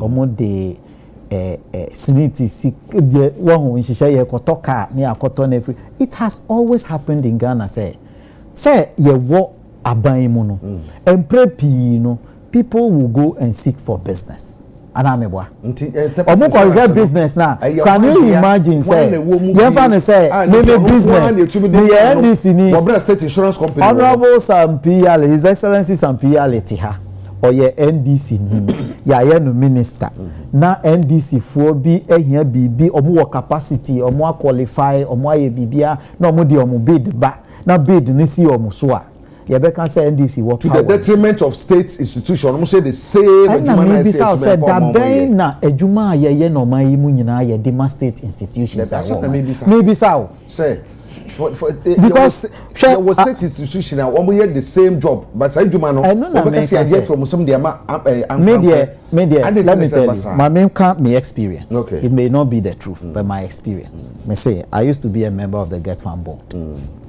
On the board, yes, I say you basi adan bi. I am not denigrating anybody, but it's the truth. So I will say it as it is. Company I can say enhwe enyuma na ye will get fund, no. So that time no was AESL. They were the consultants. Ko check na ye nhwe o anye bia. I'm telling you, this one is anye bia a fact. Say enyuma nkrofo di certificate ba ya sign ya certify say ye ntua ka ye ntua ye kodru ho na adwuma ni ho no bebre na ye ma state agency ni hwe so no e ma nkrofo gidie e ko form kakra e wo state agencies ni bebre mu enya no nko a me metimi ama examples bebre obi badwen say me denigrate any state agency say state agency bia wo ho na ye adwuma no na obetumi aye ni ya mefo aso say obi a obeka say ye mfa ma wo mu na omunye no mefo aso. So I don't want you to lead me astray. Me I am interested in businesses. No, the question will take me off the things I want to follow. We are still in the state agencies, you know. So work capacity a media me na meti akonwa mu a me consider wo mu. Me gidi say niama we no they go through they go through bidding. Na omuko bidding ni mu a kwan a omufa so no. Me da bia me ka. Say odi adwuma be ma Chinese ni. Because Mr. Sanetano can say Chinese for na eye we no wo hacho me check here na sabi menua menin san ba enya no kore sabi ahun say Chinese ni bia ye bibia wo ko hu say Chinese ni bi ton kokwa ya toto e wo East Legon kire say ya hemra say Ghana for ma omun toto e wo mun kura ye nti say hu bibia ma check sesi a o enye Chinese company na enchi hihye pavement no ibia hu Chinese ni bia me hu bi but ma men twaso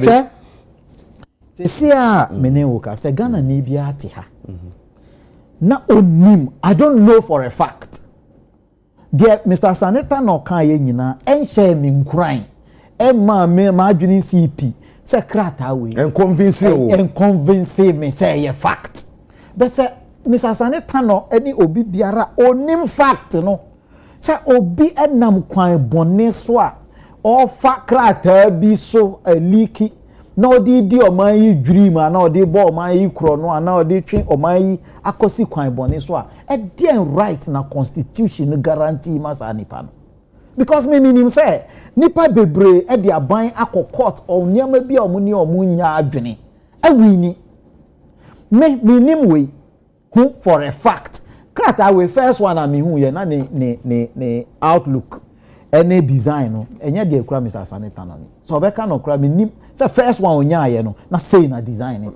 because first one me hu ye no na cover page ni ho so all I am saying is say yeah na cover page ni ho amweti anum photo ya me hu na say me hu ya di kan me hu sa but dey me kan say yeah tip no yi hu me nim nipa obeka say me si so pi say obia ma me fact who are journalists any reporters say metimi a kire say owura Saneta no e di krata we bae no owura Saneta no say ono onim for a fact say the course woman no no correct ma min kan say bi kire okay therefore kan say krata we omu sha say hu no between 2019 2020 that would have been after 3 to 4 years of MPP rule. So niama bebre wo mu a ubehu say ebia na obi ati bi hu mpaninsem ebia na obi ehu say the trend bi ko meaning I'm not defending the book. I've already issued another. I am not defending the book. I am challenging what I think. Scammers were Ghana. Obi bad mouth brofo papa na wa transfer wa account to me. Scammer a very good password to me scam to me dey na adwene calculate here dey twerema said ya wo chire asem alaka ni bi aton Nigeria Sports Stadium Mama Bruni wonte meti say meti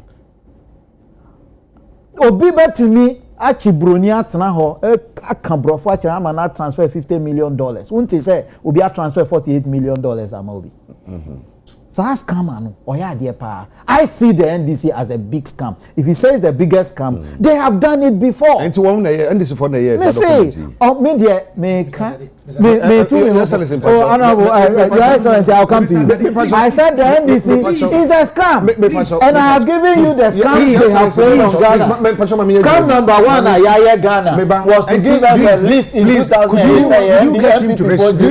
Scam number 2, ASL Musi President Forward Twins and Gasebri Omoyini Kura Waria Mayati. Also say scam number, met me am scams. And someone who do a more kafa, and the people so kafa can penny that John Mahama who said. Or no so Papa J Papa J or Japadia accounts and not me share the interview be or yeah or say no the near and I couldn't judge my Rollins Aquaman on operation yes video yes na capre the corner only be me was abreno near see JJ scale go Swiss bank and some catch akra ye can be edifa my penny that amos on the baby cron my penada Mahama yes so Dubai and Sasi hotels in Dubai ne ma it is san nema nyina I ko wi asese nya no kra na no so yes scam na muso na mo kan sambre no enti se enye no kre na obi abeka na enye no kre enti ene yen kan se no kre da bi enti nam sabre na scam se de opese okan so obi be twantro we twantro enti na be se sabre mo na I don't have the fact I scam na so obeti emi a me say se Ghana ni bia nim utie mi ya Ghana ni bia nim se you emphasize na oti hoyi no see owura Sampi Yale or your ambassador okoye no wakoton Ghana embassy na ewo okro ni so e na odi akosi dan na odi akoye boni na mi nim se enya no kra eti me ma meka se me nim owura Sampi Yale na owo ebia ministry kra me nim no na okotena ho no kra if adan na wo kan ho asem na da so si enti ani se meka then the scam asem na okan ni time scams there's a proof what's NDC for the year when I say do you want to say until some do be a ebi no so ka fa mpen fa do bi no wo mo e kasa sama mo party for ka ho bi no na aye scam na no mo scam sam mpen for no sa bre na na say den wo fact now wo fact say enye no kore now can scam me for house me da say akaba ko pena malande me pato me wo betwitwa mu ma enkomo ne yedi nti dia me kan akosia ne say obia onim se krata we mimi ye Ghana ni wo ye Ghana ni krata we has been designed to scam Ghanaians. They said, "Yeah, asaneta no ekan." No one nyina so a omra. Me ye adwuma kakra. Me kwa akopɛ bosia. Me mefo ano so medi na chi ama ya akɔkɔ. Okay, sika no meji bia ansa no akɔ. Your Excellency akɔ aba. Ye da se no wo mre. Na ma me mra so ansa na makɔ eboso. Wotie ensɛm a wo mo kan ya. Mampani kasa de afasa boku hu no. Ose a political opponent ena atwere sankrata we edi ba begu ono ene sabi na busua ehu fi ana na motisa Jacob now Your Excellency mpe generalization mpe se asaneta no why aza wo me hwe no asam na yanka okay anka the panelists ni nyina na wo ye Chief, in your quest to defend what you think is defensible, you said, say, Ghana ni bi ye jumane say, eya, ebe fo aso na wa. Yes. In your right thinking, sitting here, do you believe that the story you said about Ibrahim Mahama in the Bauxite, is it true? In your belief or beliefs, do you think it is true? No. We said few days to he hand it over. The thing was signed. Is it not true? By who? Who signed it? And hey, yeah, so table yeah, so. So say my pem dada Mahama na sign sign. He me pacho me better. You say no ye man penny. Nya ni penso na ye. Nti wan na sign. So say my pem Mahama na sign. Contract no pacho wani mu. Dem wo say na wo so we man penny dada penso. Musu obi akabetia bi man fi abamu no. Can I make my question? And odane box site nyina de man nua or sign box site contract de man nua so how can Mampeni no sign contract na wo mo de. What are work? What na say we chire mu? Why na sign contract wo man? Why who contract be Mampeni ankasa ansha such? And na okasa Mampeni da man. Because Mampeni has ultimate responsibility. Okay, me da say. The dying ICC I say Mahama say me na me see UDMC or Oyemesi and our capital. Me da say entino me da say. Me da say into your sellers in patch. Enti say bibia obia be ye bia no. Ye kasa Mampeni na na do contract nyina no. Banks na egu ye ne nyama gugugu nyina ne kasa Mampeni na do. E no ya ba mu ntino obo no ye ye. Our friend na do names in my presence. To cool down. To cool down in my submission. Let me congratulate the bus stop boys. Yes, me churo mo yi kura to ha. Let me congratulate the bus stop boys. Say, in Yuma, several years of municipal metropolitan assemblies into me, you know, these young boys have been able to do it. Sure. In chief, equipment na moswano kebeya mfa bi ma bus stop boys because one way Juma na one way, you know, it has at no cost to the state. Yeah, it's true. And that is where I think our efforts should be get to. It is not true, say Mahama Bayano and our day box site no Emanunia. The process of acquisition started long before Mahama became president. Now, if you think say Sagani ni ya Juma ya ene iti President Emma contractors for ambulance servicing and many more. But I think you are restricting us to this book. And I don't want to go to the equalization and yet relevant. Because Ibrahim Mahama and a box site now and can your box site company Ghana for your Juma. They said they are here in the cement factory. Mahama's brother became Mahama's brother Ibrahim long before. So Utiena will say he gets more jobs when MPP is in power. That's a fact. And please don't say can say Mahama de Juma Manuya. Because I know you. I know say trauma say there. I know say you don't just take one interesting thing. What Ghana yaje say yen farm no. And Chebia I think Uganda na say one of these say make say Liberia say omode on box at no crowd also chen ye de omodane de man no and I feel Liberia no so be the firm time when him say Mahama brother Eluprint and the private jet in Krana or no MP for the Mahama corruption. The private jet. Why are we doing this to ourselves? Now, let me come to this book, which for me has no controversies whatsoever. The authorship of a book in there, one natural Bible. But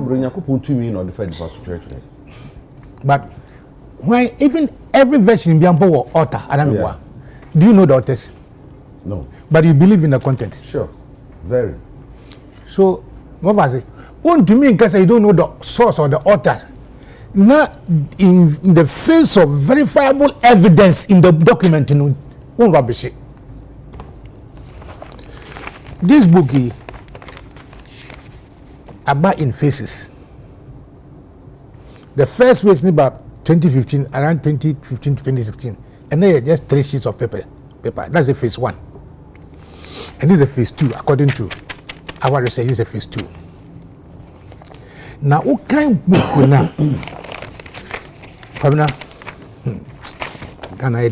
You see, Chief, the book has the forward, which I can in summer ever book no. Na se kawama mitama kameka the pillars our mudie sa book no. Okay. The pillars are this: 1. Ya asam no fire hono. ye tro sa kratai we no ama ye ma a ya wo mo wo ma abesinko e na wo ma wo yanim wo nka ho wo a wo tia wo defendi wo nka ho. And in doing so, no, they have brought us some historical antecedents. Say, yeah, you know, Obiale Nieso, nobody defeated us. It is after 1957, and a year Bayama, Asantifono, and others are women to defeat you, every so. It is in the book. And let me give you some circumstances. Okay. After 2017, who say Ridge Hospital ran about a giant billboard, say baby physicians for no side no billboard can see me see ho no much the kingdom as an guy as the kingdom. Now we know we are in a Republican state. There are no kingdoms. Perhaps the only kingdom, because of its historical antecedent, there was some correlation in our constitution. The Ashanti kingdom, the Ashanti Hine. And we all revere that because it's the constitution. Ashanti Hine Sasi, the Nibibian, Wanana, or Henadia so. Then, if you can Google, say that Ashanti Hine was complaining, say, some key members of the MPP were showing him disrespect. Have you forgotten that also? Have you forgotten also, say, Asante Hine sent a delegation to Kibi for a certain funeral. Now, as to who should stand up for who to be greeted, no, nothing happened. And so they fired at the they fired at it. I am only saying, say, it took the maturity, says Ghana Yopisa, and the maturity of Asante Hine. Because all these things, you know, have happened that and show respect. Look, you are saying, say, the Ashantis, and the Ashantis have been mentioned 14 times in the book, all in a derogatory manner. Let me now go to the forward and what is so to say. Just 1 minute. Okasana and then pages because Senka Kabunsa about 300 and so mining companies have been dealt with, and the way it was to be dealt with, it was Abukunum. Any mining companies, any.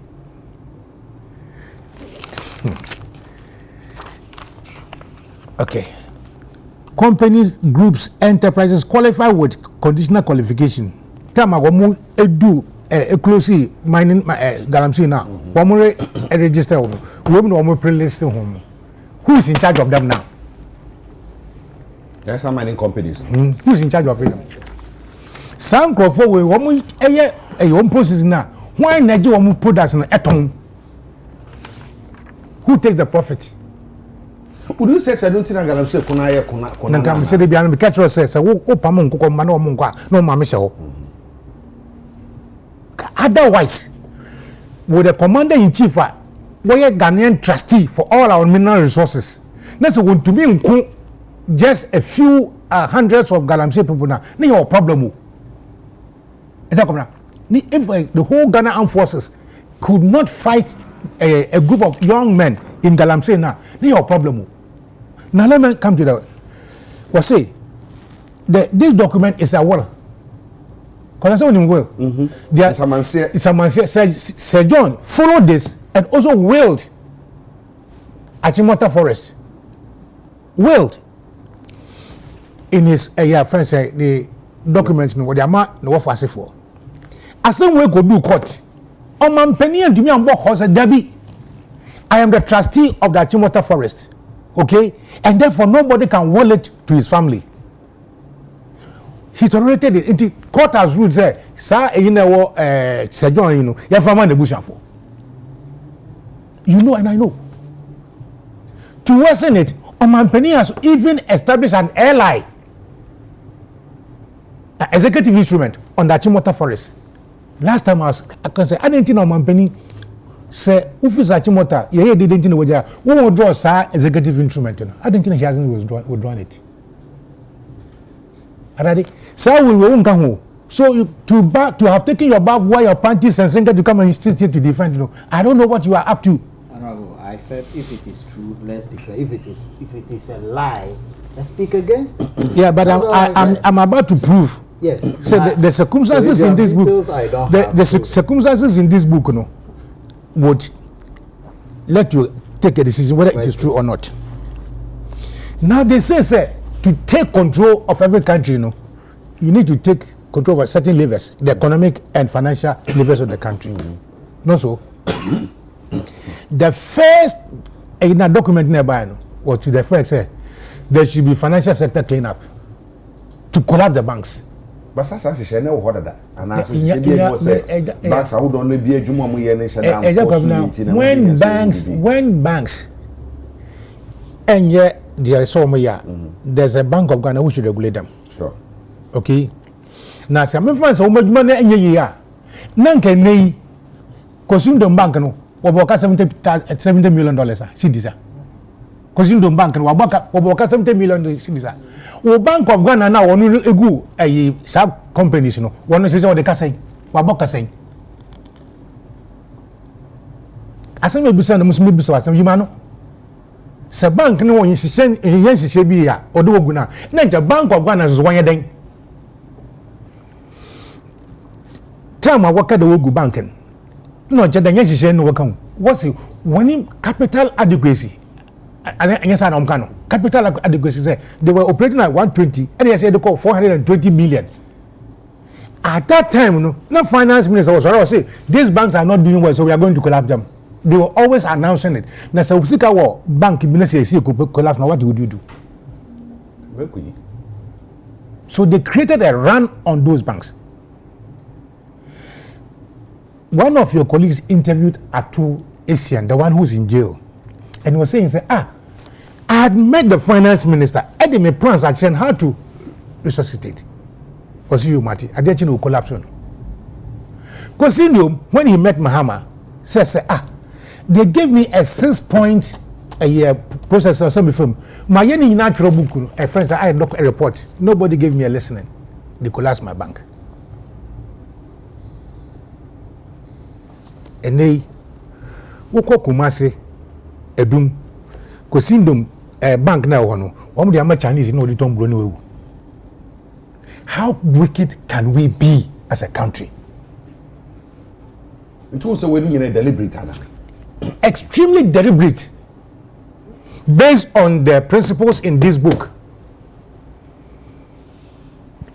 Say, deliberator, give me one reason until Kosindum bank. Give me one reason now, and I'm saying I saw Soda Agongo Bank heritage. Give me one reason why you collapse no. Give me the reasons. Kufo was saying, say, I have financed most government businesses, and I buy so NTIA. Now some mama buy business don't government continuum, and I'm what some mama contractors can so munchaya. You go me bank saying. At the time, Bank, this government gave some banks 800 million cedis so that they can meet the minimal capital. What is good for the goose is good for the gander. So, companies be sika to survive. Why did you give it to some and others you didn't? In any case, Sikana is a manpenis wo de tua bank depositors ne kano e manpenis sika enya Ghana fo sika Ghana fo yesu no mo ye adwuma wo bank ho about 3,000 or so of them and they say are unemployed. So coding the government says okay fine adwuma na mo ye no so it may be corporate finance issue, a corporate governance issue, intimate set interim management committee, right? Give you a loan over 5-6 years. Bank so that they could have retained the workers in it. The government didn't have any options than to collapse these banks. So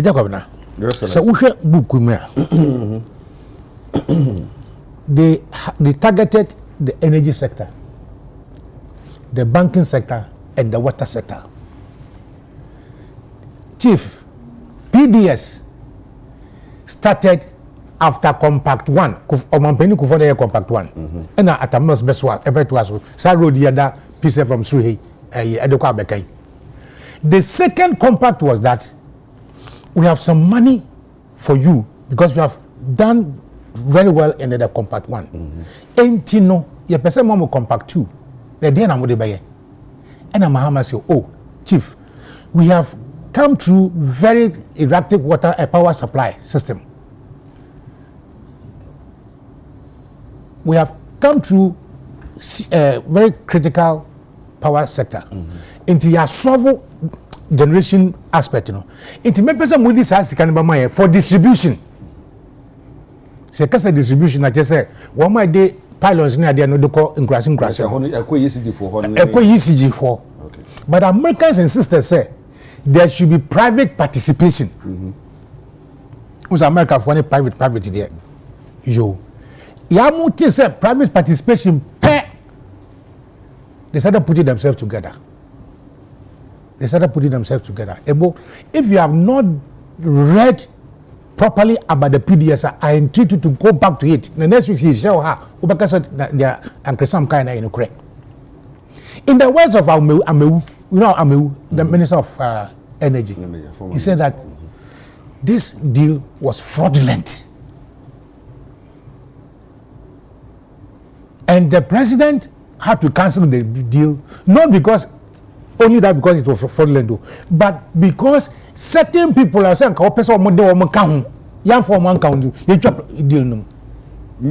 yes. International document. Well, my main cancer, Massa, because we listen to the tape recording, telephone call between Gabio Chidako and somebody else. And that thing has not been denied. Oh, it's why I said we change it. We heard it. We know that the people who took part in the PDS, They're non-champs. According to the book, non-champs. And the PDS in there, I bet for you, Nisuko, I bet Chumko, and young fiction. In the end, the challenge was thrown to Bawumia, who was then the team head. Alan Chamatin, Minister of Energy, and all of them. In Bawumia's office, what did they decide to do? Say, group na put it together, no, they cannot fulfill all the conditionalities. So, for example, what bank can give guarantee over $2 million? Okay, so instead of bank guarantee, no, no insurance guarantee. When say bank they are active, insurance they the SCA we no. So ECG said no, we wouldn't accept it. Even the bank guarantee now, Bawumia is signed. It was found to be fraudulent. Akuti funds okagoma. Enti ejakobina. Yes, sir. Because of fraud, no omamu. And then about TV, so we are a sovereign country. We can say and all those talk. We lost over $197 million. If this is not financial loss to the country, what else is financial loss to the country? PDS, if it is not by your own words, a fraud.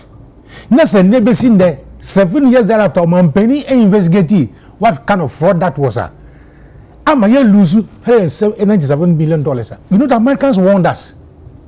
So they believe in the sanctity of contract. And once the contract has been signed, it should go through. Today, you can say, Ghana government has to go to UK every now and then to attend international court on the PDS. Nanti Omampeni, won't you say kasa say? Tema, you transferred again to PDS 1st August Bukai. Adiati and 120 electricity corporation cars in PDS. And almost at the water light bills. Sansi Kenning in a Omampeni, won't you say, and that was PDS for no Munchia Magana. So that was for the electricity sector. And anyway, and now I'm so much meter way about, and so much way about electricity corporation. I have busy basa. Now let us look at the banking sector. They control the banking sector. Banks and insurance. Come establish the state insurance corporation then. We don't know the reason why. And yes, a car now insurance will be planned bill, but it was a source of capital accumulation for the state. Insurance, sikano for the state. Into state insurance and various aspects. Ningina koho. And I say, if you have a blast stream, I call Okoma. That's a what up. What up black moja na say ko Okoma hon. What up now the become moja. That is what has happened to the state insurance company. Because all government contracts, all government insurance contracts in are called enterprises. Insurance. So, and you that catch a echo be catch even a mechanic. So you said what deny say asemi nya no correct. Ama said the mampeni say enterprise insurance na yen the documents e munsam no e political opponent mo pocham ba ho obre ni tina for no sima me na ebuso into mo onyama so yase o kaire na nye o mampeni. You have all the state apparatus at your disposal. And say MPP want to run send this for now. It's not can be now. I wanted to interrupt. Say you cannot say NDC for the choice I book away. It cannot say be the case. Because I am a very senior member of the NDC. And young who cross the best idea way. And at the end of the woman, it is not to our benefit. Contents of this book is to our benefit. Propaganda tool. That's what I think. Then then your opinion must be very warped. Your opinion must be very warped because the contents of this document, unless it's the uninitiated mind, and what kind of idea we are, one to me because I know my book na is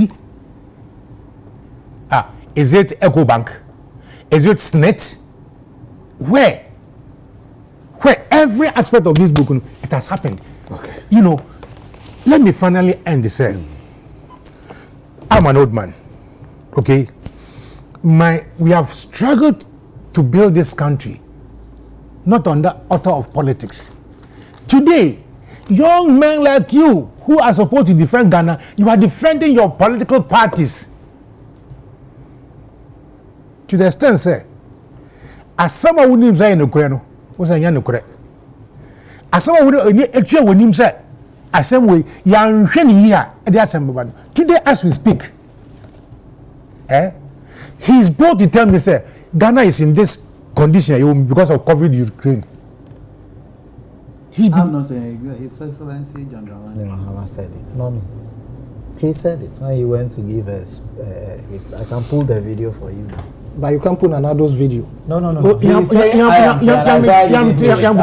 His Excellency John Dramani Mahama said. I can pull the video if they will. You see, then people like what kind book or kind first line now one can negotiate. When John Mahama said, "Say African countries have been devastated because of COVID," he went further to say, "In Ghana's case, in Ghana's case is the case of corruption and mismanagement." He said that.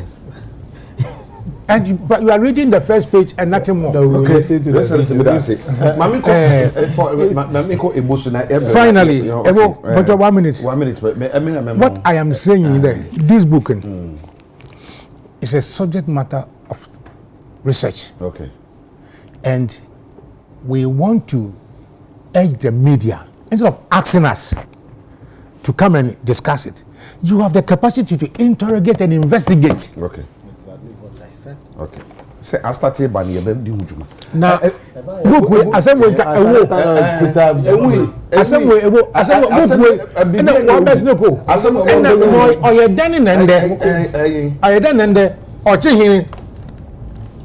Because it's a propaganda tool, it's being used now. It is a propaganda tool.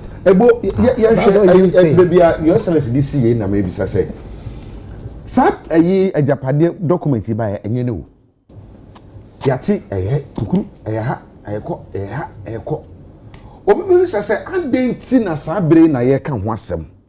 Sabre e na osagefo aka ho asem. O kan wie ya gabi nso ato aso kan wie ya so mampani nso aye osagefo kan wie ye gabi nso ade ho asem aba. Mampani nso aka ho asem. Obi say and then tina we pan anu ye ni bae ene dina anu tumi ba sabre. Omo say de omo tena se ehunu se egu omo anim ase to man kan ho bibia amafo befu se no kre.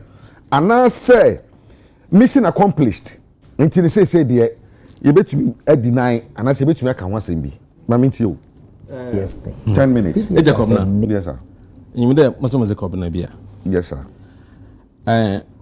fantifo asem bi o say abobi aka owo abobi aka owo yes you see my brother daddy okasano the introduction okay the book no hu book no da no na me hunda no the friend no the man as a man on your the aye juma be 4 years na ekura no be okobia na I say first in the book na on hu ni no mi dem cover. And Honorable, His Excellency just confirmed that what? No, that is two. That the document I saw original is not this. No, there are two different. What's the question of my submission?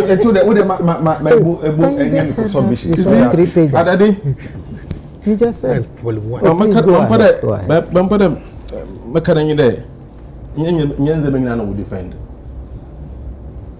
Now, before that, before Mokodumpo, let me read the preamble of our constitution. And so that sense of being a Ghanaian now you are watching. But since you have a political party that share na common. To the extent today, so political party be say on manumpa, a binum individual has been set in the political party was say on manumpa. Then we are in a haste or we are prepared to defend the political party against the state. The man has not destroyed this country. This is what the Constitution, the Constitution, this is the preamble of the Constitution. In the name of the Almighty God, we the people of Ghana, in exercise of our natural and inalienable rights, to establish a framework of government which shall secure for ourselves and posterity the blessings of liberty, equality of opportunity, and prosperity. I will end here. I can continue, but I will end here. Equality of opportunity and prosperity. Damana yankasa constitution no ya kama yen ho. Na yes nyankoponizim na yede hyase. Nyankoponizim na yede hyase. Isi nyankoponizim na hyase. Na say yensuro nyame. Na say in the face of this constitution obinum bakwa koshe kukum. Now was the demo document we put this document together. Now was the omani a mima. And I say a party and now you are prepared to defend this instead of exposing it. Then there's something wrong with you. On that note, my hopes nadoye, Commander hopes nadoye na bado. Dam ejapade obaya achero. I mean, my copy is in 2021. Na my copy. Now, one hour what has an out 2019 as in. But have you noticed there documenty? Oye obi no twitwa infonin. Hweneo, ehwe document na onye there bibia na wa type go na obi oseni mu obi keke. Oye book na obi twitwa dem infonin wo book no mu page by page. No put it together. No leaky. Na say young funny there. Obi no bonity no chro documenti. And some our documenti mo OCC na you poko no show them book in e ba nti for politicians in our trenchen and I'm on book for the development of this country in my end the national development plan so that mo show bia we see wo mani mu se be yan mo frama Ghana fo wonyimzi na nkofu bi wo abani ma we expert in killing stories biaba they have a way of killing it. So this Japadi out, you know, they were able to kill it to some extent. Until but when the recent ones in Shashi the honorable OCC, it can never be coincidence. The as a book ya came up, then people started going back to the book. In some mobile hopes now doing about in recent times. I don't know story Gine to push it further. But see Ghana full show interest. My president no nye or hinin no nye Gabi wa respond. Yeah for book in Trinchen. Gabi Kenoforata one what is the one in we knew all of them before 2017. There are so many elements in MPP.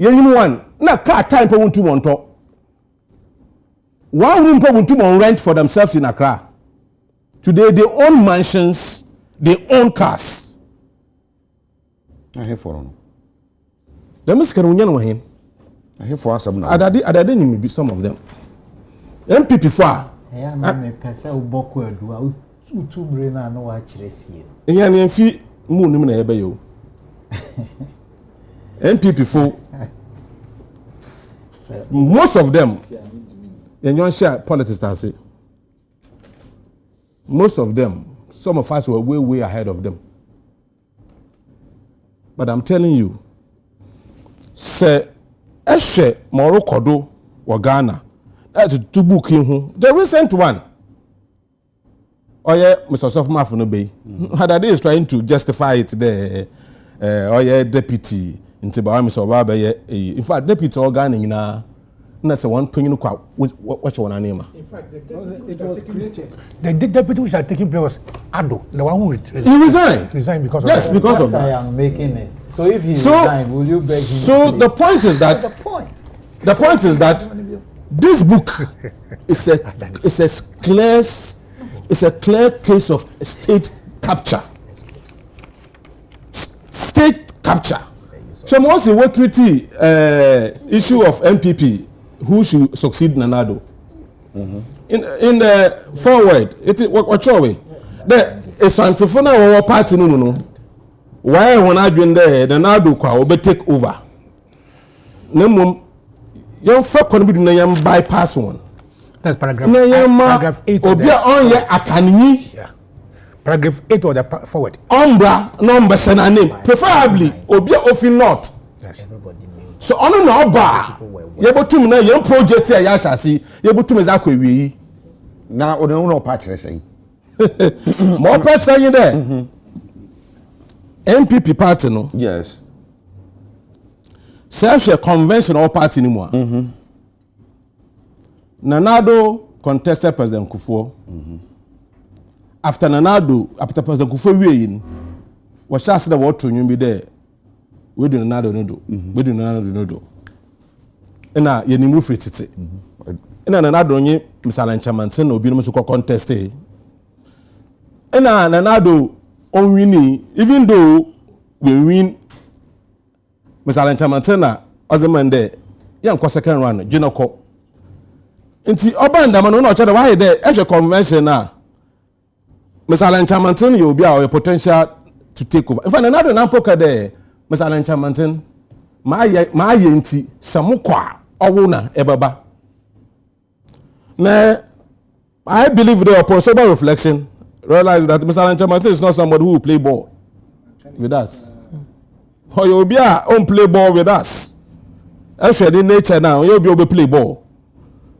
It is obaya yam bypass on or any other potential Asante man because to them no actually yeah it's like a rift. They have something against the Ashantis. They will feel they have been dominated by that Ashanti kingdom, if you like. If it is in the book. Into young far economy na young bypassing. Na yente phobia on ya kanini, preferably obi ofi not. I mean, if this is not something that has come to pass, if Osafuma for Nobanizi, most Weko Bank, if banking sector clean up here, so-called banking sector clean up here, what's Google banks baby? Enterprise insurance, check almost all the government cars. Now say we interview Nana Komia, also Kaji loan war ADB. They gave him condition there. They will only give him the loan if the insurance is from enterprise insurance. I mean, which country are we building? A family wanting to control this country. They've bought, let me tell you, they've bought people in this country. They know how to do it. And they've succeeded. That is why the danger is that what they are doing, Ochina, I've always said this, I have 4 kids. From the way this country is going, I don't see my children succeeding in this country, so surviving or making it in this country. Because this country has been so politicized.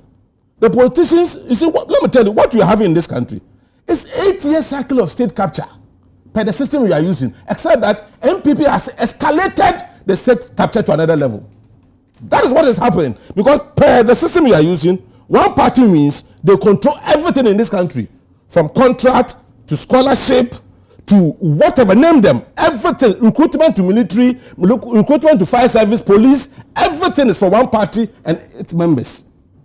Or we are another 8 years, another party comes. Except that this time, because of a new born, wickedness in the minds of certain people in this country, they've put together this document. And this document, fiction. It can never be that this document is fiction. Because what is happening in Ghana can be traced to this document. That this document, as well meaning in Zama Orisi. So why should somebody, because for the love of your party or something, you come and defend this indefensible thing? The most important thing is that moving forward, you see, Ghanaians, we like talking about problems. Let's begin to talk about solutions. The question is that moving forward, what should we do to avoid things of this nature? Then madam nzama okodu nzama bona obinu waka da obeye we good worry ye obefiwo then na bususu say yenye. You see, I'm amazing there. Baby ye do no enough of these two political parties. Because enough.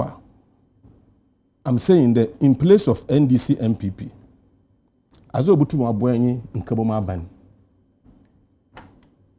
to give that opportunity to Ghanaians to be part of a government. In Kaboma Ban, are able to me for the best from NDC, the best from MPP, the best from CPP, the best from PNC, the best from the business community, the best from academia, Ghanaians working with IMF and World Bank. Let's bring them home. Let's begin to restructure things and begin to develop this country from a different... Why not be? Why not be? One of the to be a message. One who preach a government of national unity, Ghanaians must listen to them. Because I'm telling you, 16 years of NDC, 6 years of MPP, we are only experiencing the worst form of state capture and the MPP. It's always been like that. One party winner, no profit or what Chebi Biafra, Bankun Chamfa, Nancy NDC chairman can't send me. No say. Also, one hour per day, in winning preposition 1 year. One trainer in Kuma born in we, you come born we are, you a corner bafada, yabache. And so you come, nache, let them two parties in. Was I, and to the extent today, this book, I will deny. What is happening in the book or what is happening in Ghana can be found in this book. All right. Says you no deny, say you no correct. Or say you deny. Gabi aka ho asem. Man pen na do so aka ho asem. Book no so bibi say pani bi ɔse deɛ yɛ type nto yɛ pepa na nyɛ deɛ yɛ atwerɛ ɛnso wei no ɛyɛ document ɛda hɔ a obiara bɛtumi ahwɛ bi na wakenkan nti asɛm biara na danseɛ ɛna yɛde to sɛ anya biara deɛ ɔmo ka no ɛyɛ nokorɛ sɛ yɛaka sɛ political opponent ɛna ɛtwerɛ saa book yi na ɔtwerɛ ɛde sɛ ɔno ne interest wɔ mu ɛne deɛ wɔ he ɔyɛ ɛde ebia CPP foɔ na twerɛ yɛ anaasɛ ebia NDC foɔ na twerɛ anaasɛ PNS foɔ na twerɛ anaasɛ info na twerɛ yɛ enti nkrataa mu asɛm na binom sɛ ɛbɛkɔ so de ho nkɔbɔ paa san sɛ yɛnya nwie na deɛ ɔhɔ no yɛ de aba yɛwosima bɛyɛ edunum na nondu baako abɔ enti yɛnhwɛ na yɛmfa asɛm baako mu na yɛmfa sima miɛnsa ɛmfa nsuso usomu na afei yɛmpagya yɛ mu na yɛnkɔ your excellence wode ma mehyɛ sɛm fa mfiri sɛ ne yɛnhwɛ court nsɛmsɛmi ambulance ho nsɛmsɛmi onunyafo minority leader ato forcing ɛne Richard Jakpa asɛm na yɛkɔnabra afei deɛ court of appeal sɛ saa issue say open their defense or whatever no case so ɛho no wɔn ni asɛm bi ɔbɛbɛ yi ano attorney general so akasa na ne sɛ mo kan no Ghana ba so she be release statement bi sɛ wankasa yi west bi o use yɛ nya papa ɛma na san akɔka sɛ ɔno west o use bi na west use na every day in court nti on kan bɔ ne bia na yi ma me tie wadwen kyerɛ saa asɛm no sɛ ma bɛyɛ 4 minutes na fi eu nyimpa tenten eu nyimpa kyekya ba obi aso wɔ nizi ramda moda misi eu nyimpa kyekya ba eu nyimpa tenten ina obi aso wɔ nizi moda I am pained there yet ha na you there NPP who had a plan to destroy this country to then there you yanka ekodu na 700 something million there magana fu you living witness there what in yankupon nizi numpo abohen krono what there yet ha gold that yet tonen and I say ya complain somebody data be by Ghana ya ship gold ama one shipment otum tia Ghana fu yeka onyina enso ye hu sika na say kwasa penny order ayi ano say Ghana this year kwa gold e be ship is about $10 billion. Na sika hin na kajo IMF 3 billion. The gold ngutu aboko ne 10 billion no. Etwa oka 7 billion anambo bia. Ye wo hen airport Mr. Kwakwa tell eka wo for Kwakwa. Oda no ni problem wo di na zinyin there company bi na aso pedo run a private jet on pedo or subject to security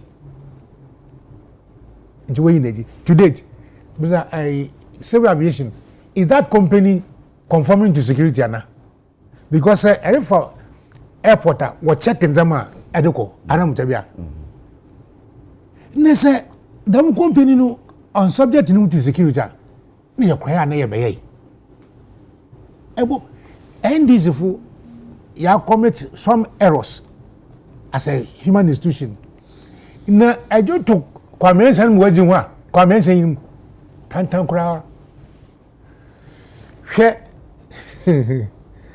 ambulance na at forcing wodi ya mfi ehwan na boya hin 2.3 million euros 2.3 million euros sika ya send what them try ho eyim no dodoa them try. Do you remember the company in the center of all this? Politics. So I'm even prepared to pay you the money. As I'm not doing, I could be and my friend woman, and I'm a Do you remember that the company even wanted to pay the owner? As who? The fact that I initiate them criminal proceedings, Obi must go to jail. And she's kind of doing for me. In that because she can company with her. Financial loss. Baby, Gano. She cannot get a Joe as a member or that would leave to prison. That's a didn't put to prison now. A money Bakunese Belmonji. I hear. Then I say, Ghana hand see hourly scandals. If you weekly, if you monthly, have hourly scandals. Yen we yipo na akoso ambulance kan yalo police abedemi imu abesisela company nala akra ambulance mo de bayen ko boy sana akufo de naswo no so no ma na namba and okre why inflate ambulance prices according to Kujato and the payment benefit. They not only inflated the cost of the ambulance, which should have been $80 million, 80 million, whatever it is, but they have now been given contracts for servicing. So, didn't so much as a kabumbiasa. Oh, letters of credit now. What did I to force in the court? You're the same letters of credit now. What they call finance, what they want you $10 million in one. Auditor General na some ne yɛreka yo onyama sampi yale na ai waka Auditor General is there, Finance Minister is there, account I mean mutu 10 million and kind of waka National Health Insurance fusu untia all be it on letters of credit na say eche wunyanko atu forcing minority leader of the country kejina court for issuing a letters of credit na the same letters of credit biso chawutema na Ghana osunu Ghana funu osunu eyifana. Says you're a court of appeal. Say there. Atuforcing has no case to answer. Which means in law, effectively, that there's no charge against him. So what the Attorney General should have simply said was that I am going on appeal. Because it's in court, and every decision is appealable. Yeah. Now, what can you show here? In some Attorney General of a country, and the Assembly of Beckham piece of a YouTube hand, the whole world, what's it? Anambwa. So, an investor who wants to invest in your country, know how low your judicial system, the Attorney General writing such filth to the judiciary on the basis of what? There's the language I use for court. But Attorney General, there's some language they use for court, but they use the same language outside that. Issue. So if I go to court and I say, for example, that the judge gave the ruling against the weight of evidence and it was erroneous, I will not just say that. I would have to give affidavit to support my claim. I know it there. As some now, I will say Attorney General, this is a in some of Kenya also why I justified it. Did he issue an affidavit in supporter? Okay. And that's it. I say this and website here face you. Na yenko so na yenhwe. Other day 3 minutes. Yo. Oh, 3. More 3. Time no. Mabon the abon tell. Say someone ya conscious here no. They say Honorable Sampiale was able to attest to the fact that the processes are at the bedroom PDS, started in 2014. All the arrangements. Is that what I said? No, may say what is that what I said? To the facts. I said the compact 2 now. Compact 2 was for the Millennium Challenge. So don't say that. MCC Compact 2 between the United States and Ghana, signed on August 5th, 2014. It was a 5-year agreement, and this is what it seeks to do: electricity generation, increasing power generation, transmission and distribution, upgrade, energy efficiency, promoting. These are the things that led to PDS. So the America or challenging and say the process started earlier. I think somebody challenged this. So I said the minute PDS said the PDS not PDS as a name, but the process. PDS. That's not what we are discussing. That's not what he. PDS is what is in the book. PDS is what is in the book. Let me continue with what we are discussing. You see, you can say ambulances, right? So they call it here. Megan and wafa say na nyame mpengu na bibi to obi wo studio ha na ye free ambulance ye behu the previous ambulances here who work out here. Intermediate. Say you do be a court. Say you do be caught to prison as being alleged or asserted. And non ha Ghana near or nam law requiring so. You see, the $2.3 million amount. Ura Jakpa no cry or no or your agent no. Or no cry yamu 700,000 euros so say dollars so say then. Ambulance na me tax na yakoje bosia wo medimo a me SSA say BBC na maintain mo no ambulance no wo he. That's a good question. Look, many His Excellencies and PR Lekoshia baby, and I ask the same question I will ask again. Maybe Sassi here. If you mienu 2 straight years and Sana MPP beba power yes so na Dankwa Akufo-Addo in 2017 no. Not Tontro no Gugana. Tontro. They're not fit for purpose ambulance. If you mienu. Omo eya no motor can say ambulances no. Current one no so buy ye be install equipment no ha. It came around, was it Vanessa be August, I've forgotten the exact time. By the 28th of January the following year no. It within 6 to 8 months no. Now ambulance over 275 like it was 300, right?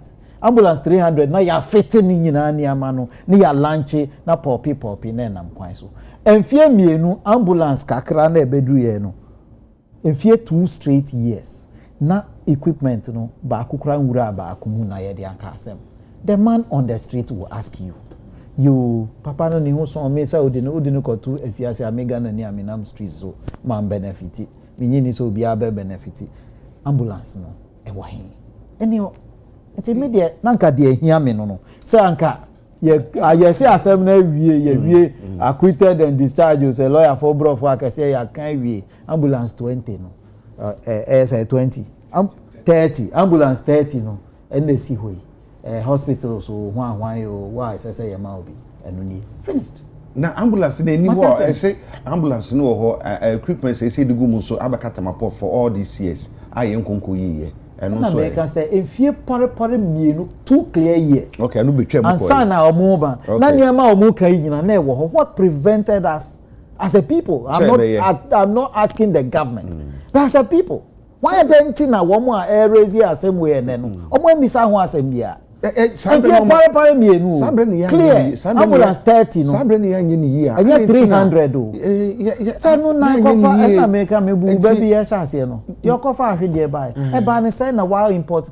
ye sasem we enya na BC o who kai say gallopers BBC local government we man proy so who koka ne sesi na omo ebisa MPP aban say identity na wo ba ye wanfa but Rollins now or import o ade no mfie miensa 3 clear years and so no free abamu no na ye de car na ba o si car no enye de me kan say mo famra ni ntimi mpantimi ntua ebegu homa cars ne proye sana papa je kai I am telling you see I used to be with the then finance minister ti that be was finance ministry na Nkrofo no sha say ebe kan ho asem car ne si ho proye the same ambulance no wo hin uta form sesi an yes ye mfra ye benya bia frɛ that is the question so me the noise around it no minua ha mekese media me paibo ni say ochina anopa okay ye be sorry no ye see mu ambulance chano pam no eno ani kwan chen srodo mu ambulances ni mu nyim fanko be nanka me ye correction me ja me 1 minute anka me ye correction back me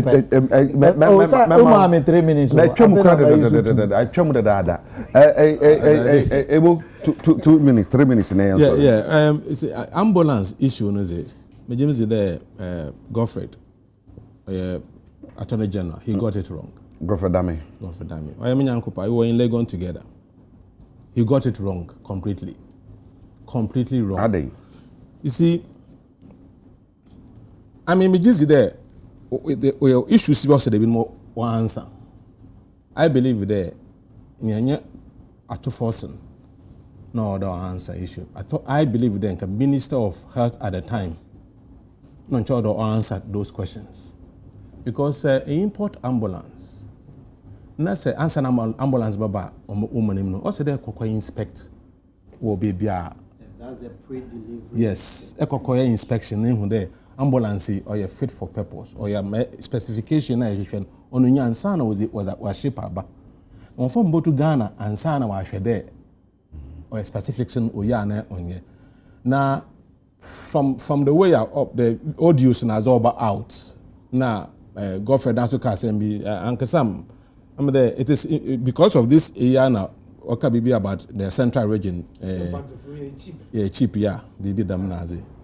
Yeah, okay, then fancy cheap. If there should be by-election, because the idea was to get Atufosun out for by-election to happen in one constituency. And for me, focusing on Atufosun, we've lost, apart from the £2 million now, euros now, were prepared to pay, Apart from that, look at the time wasted, the money wasted, because we were thinking more about political expediency. Able to be make political capital out of this. And was na say you go on fin. Na afi so you to me you need for na by election probably by elections oh yeah as ho. Nti maybe able to me win. For me it was wrong. He got it completely wrong. And you know some of us are worried that sometimes there's your money sinchen na political parties no or ya konkubia mfoso bia anyi ho. Nya MPP na waboka in this sense. Nya NDC na waboka or ya Ghana na waboka. Until behia the moving forward no. I mean if you just be 70% Ghanaian and 30% of your party. And if you all do that in part, but making it 70% party and how do you call it 30% Ghana is the problem. You see, let me conclude with something that the first president of America, George Washington, in his farewell address, Ozi President he was independent president for 8 years. Now, Ozi President Omeki, in his farewell address, warning America. I believe the warning was in America. No, that warning applies today to us as Ghanaians.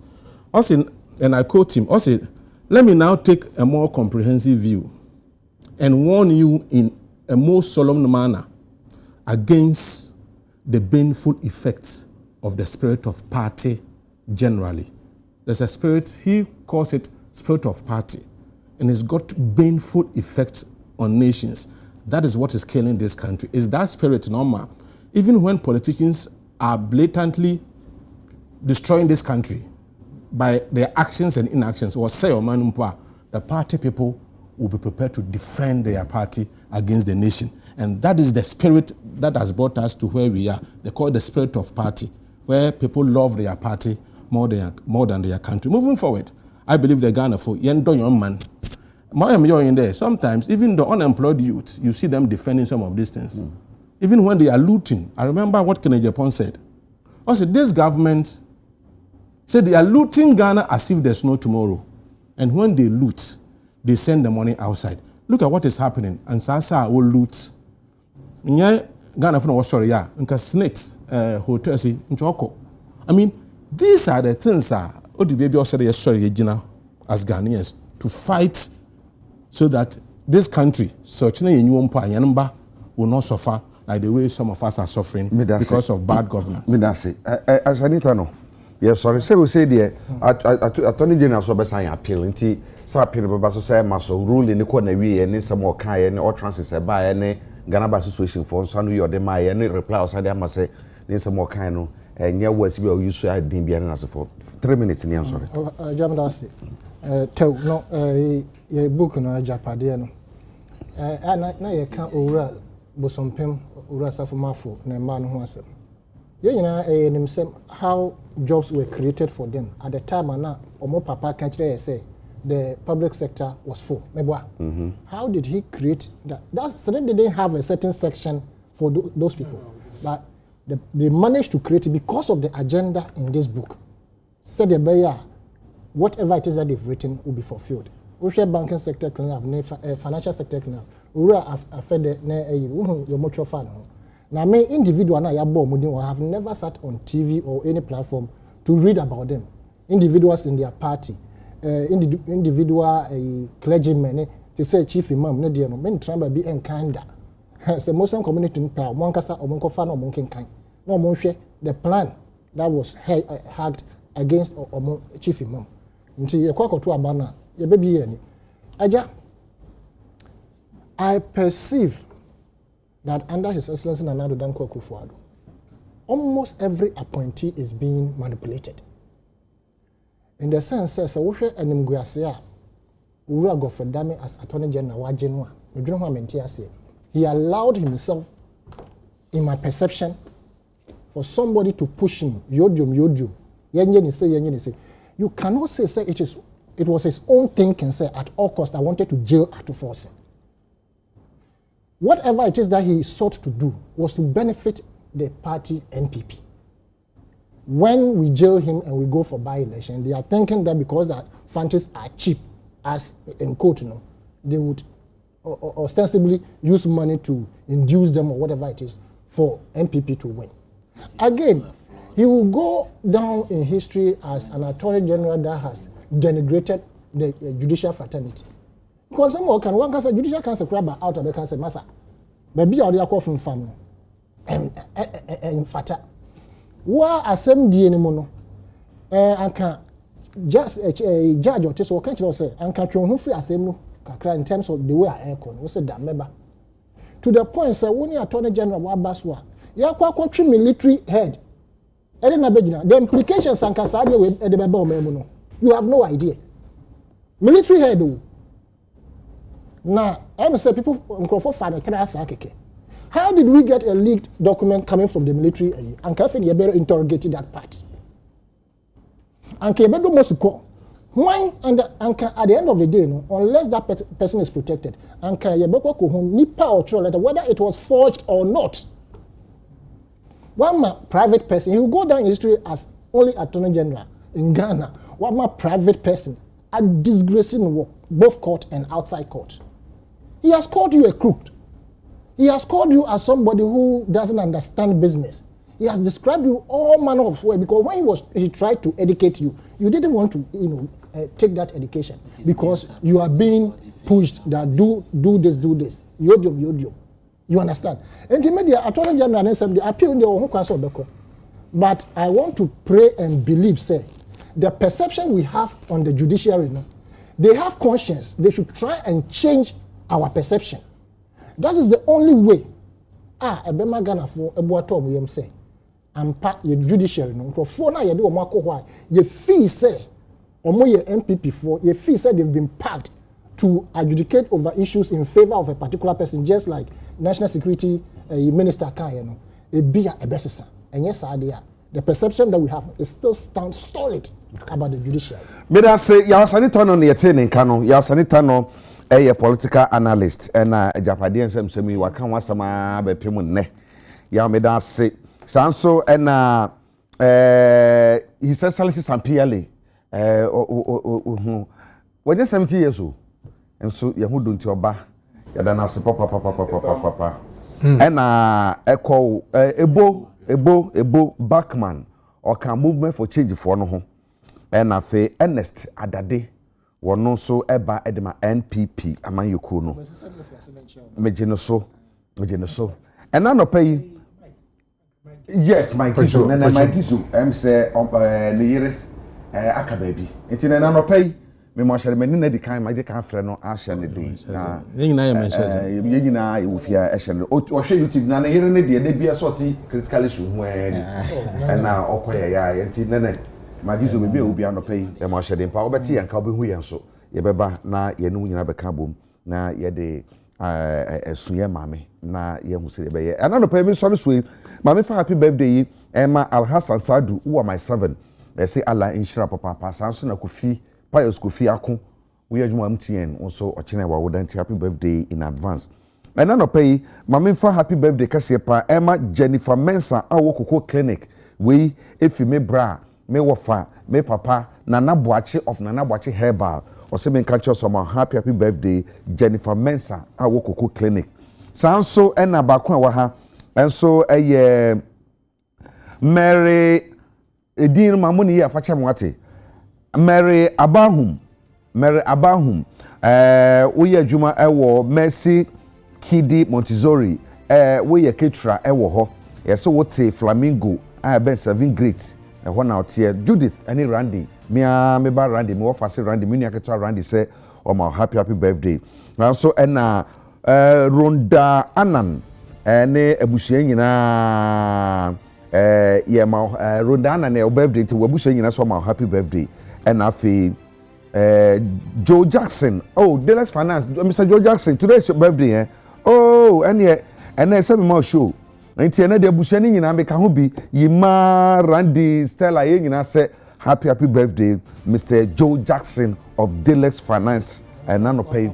Yes, papa. I almost can't be so. I cannot pay. Happy birthday, fine. I'm going to do you also obeti anka. And yes, or so near na asema me di kan ye. Ansa bedwafo tena se me adi nkomo ne se baby amana duro no se se betena se ya hwehan a eto din ara ma be fama atade ya se butwe man se ne abebo me atade we a perfect man for na de ma me na se feel for so na ton from 0244 147212 the american say baby amana duro no se sika sempo na ese ya anya hwe na mu environment na ye se no ye hwe bibiye esan so one way be bidro say ewuduru a ekọ nsuo mu ewuduru a ekọ yenuane mu no say bibidro ne niam ye no so no ewuduru akọ nnuana hodo mu enti heavy metal aba bibidro a se koba se bia yare ebe no mu no so no ewuduru ni bia kom yete woni ye hwe mo bi hwe bi ye ni asesa nya bibi anye sa ye ne ba ho so no na ye too late ye wa ya doma dasene ye be hia akramu nyina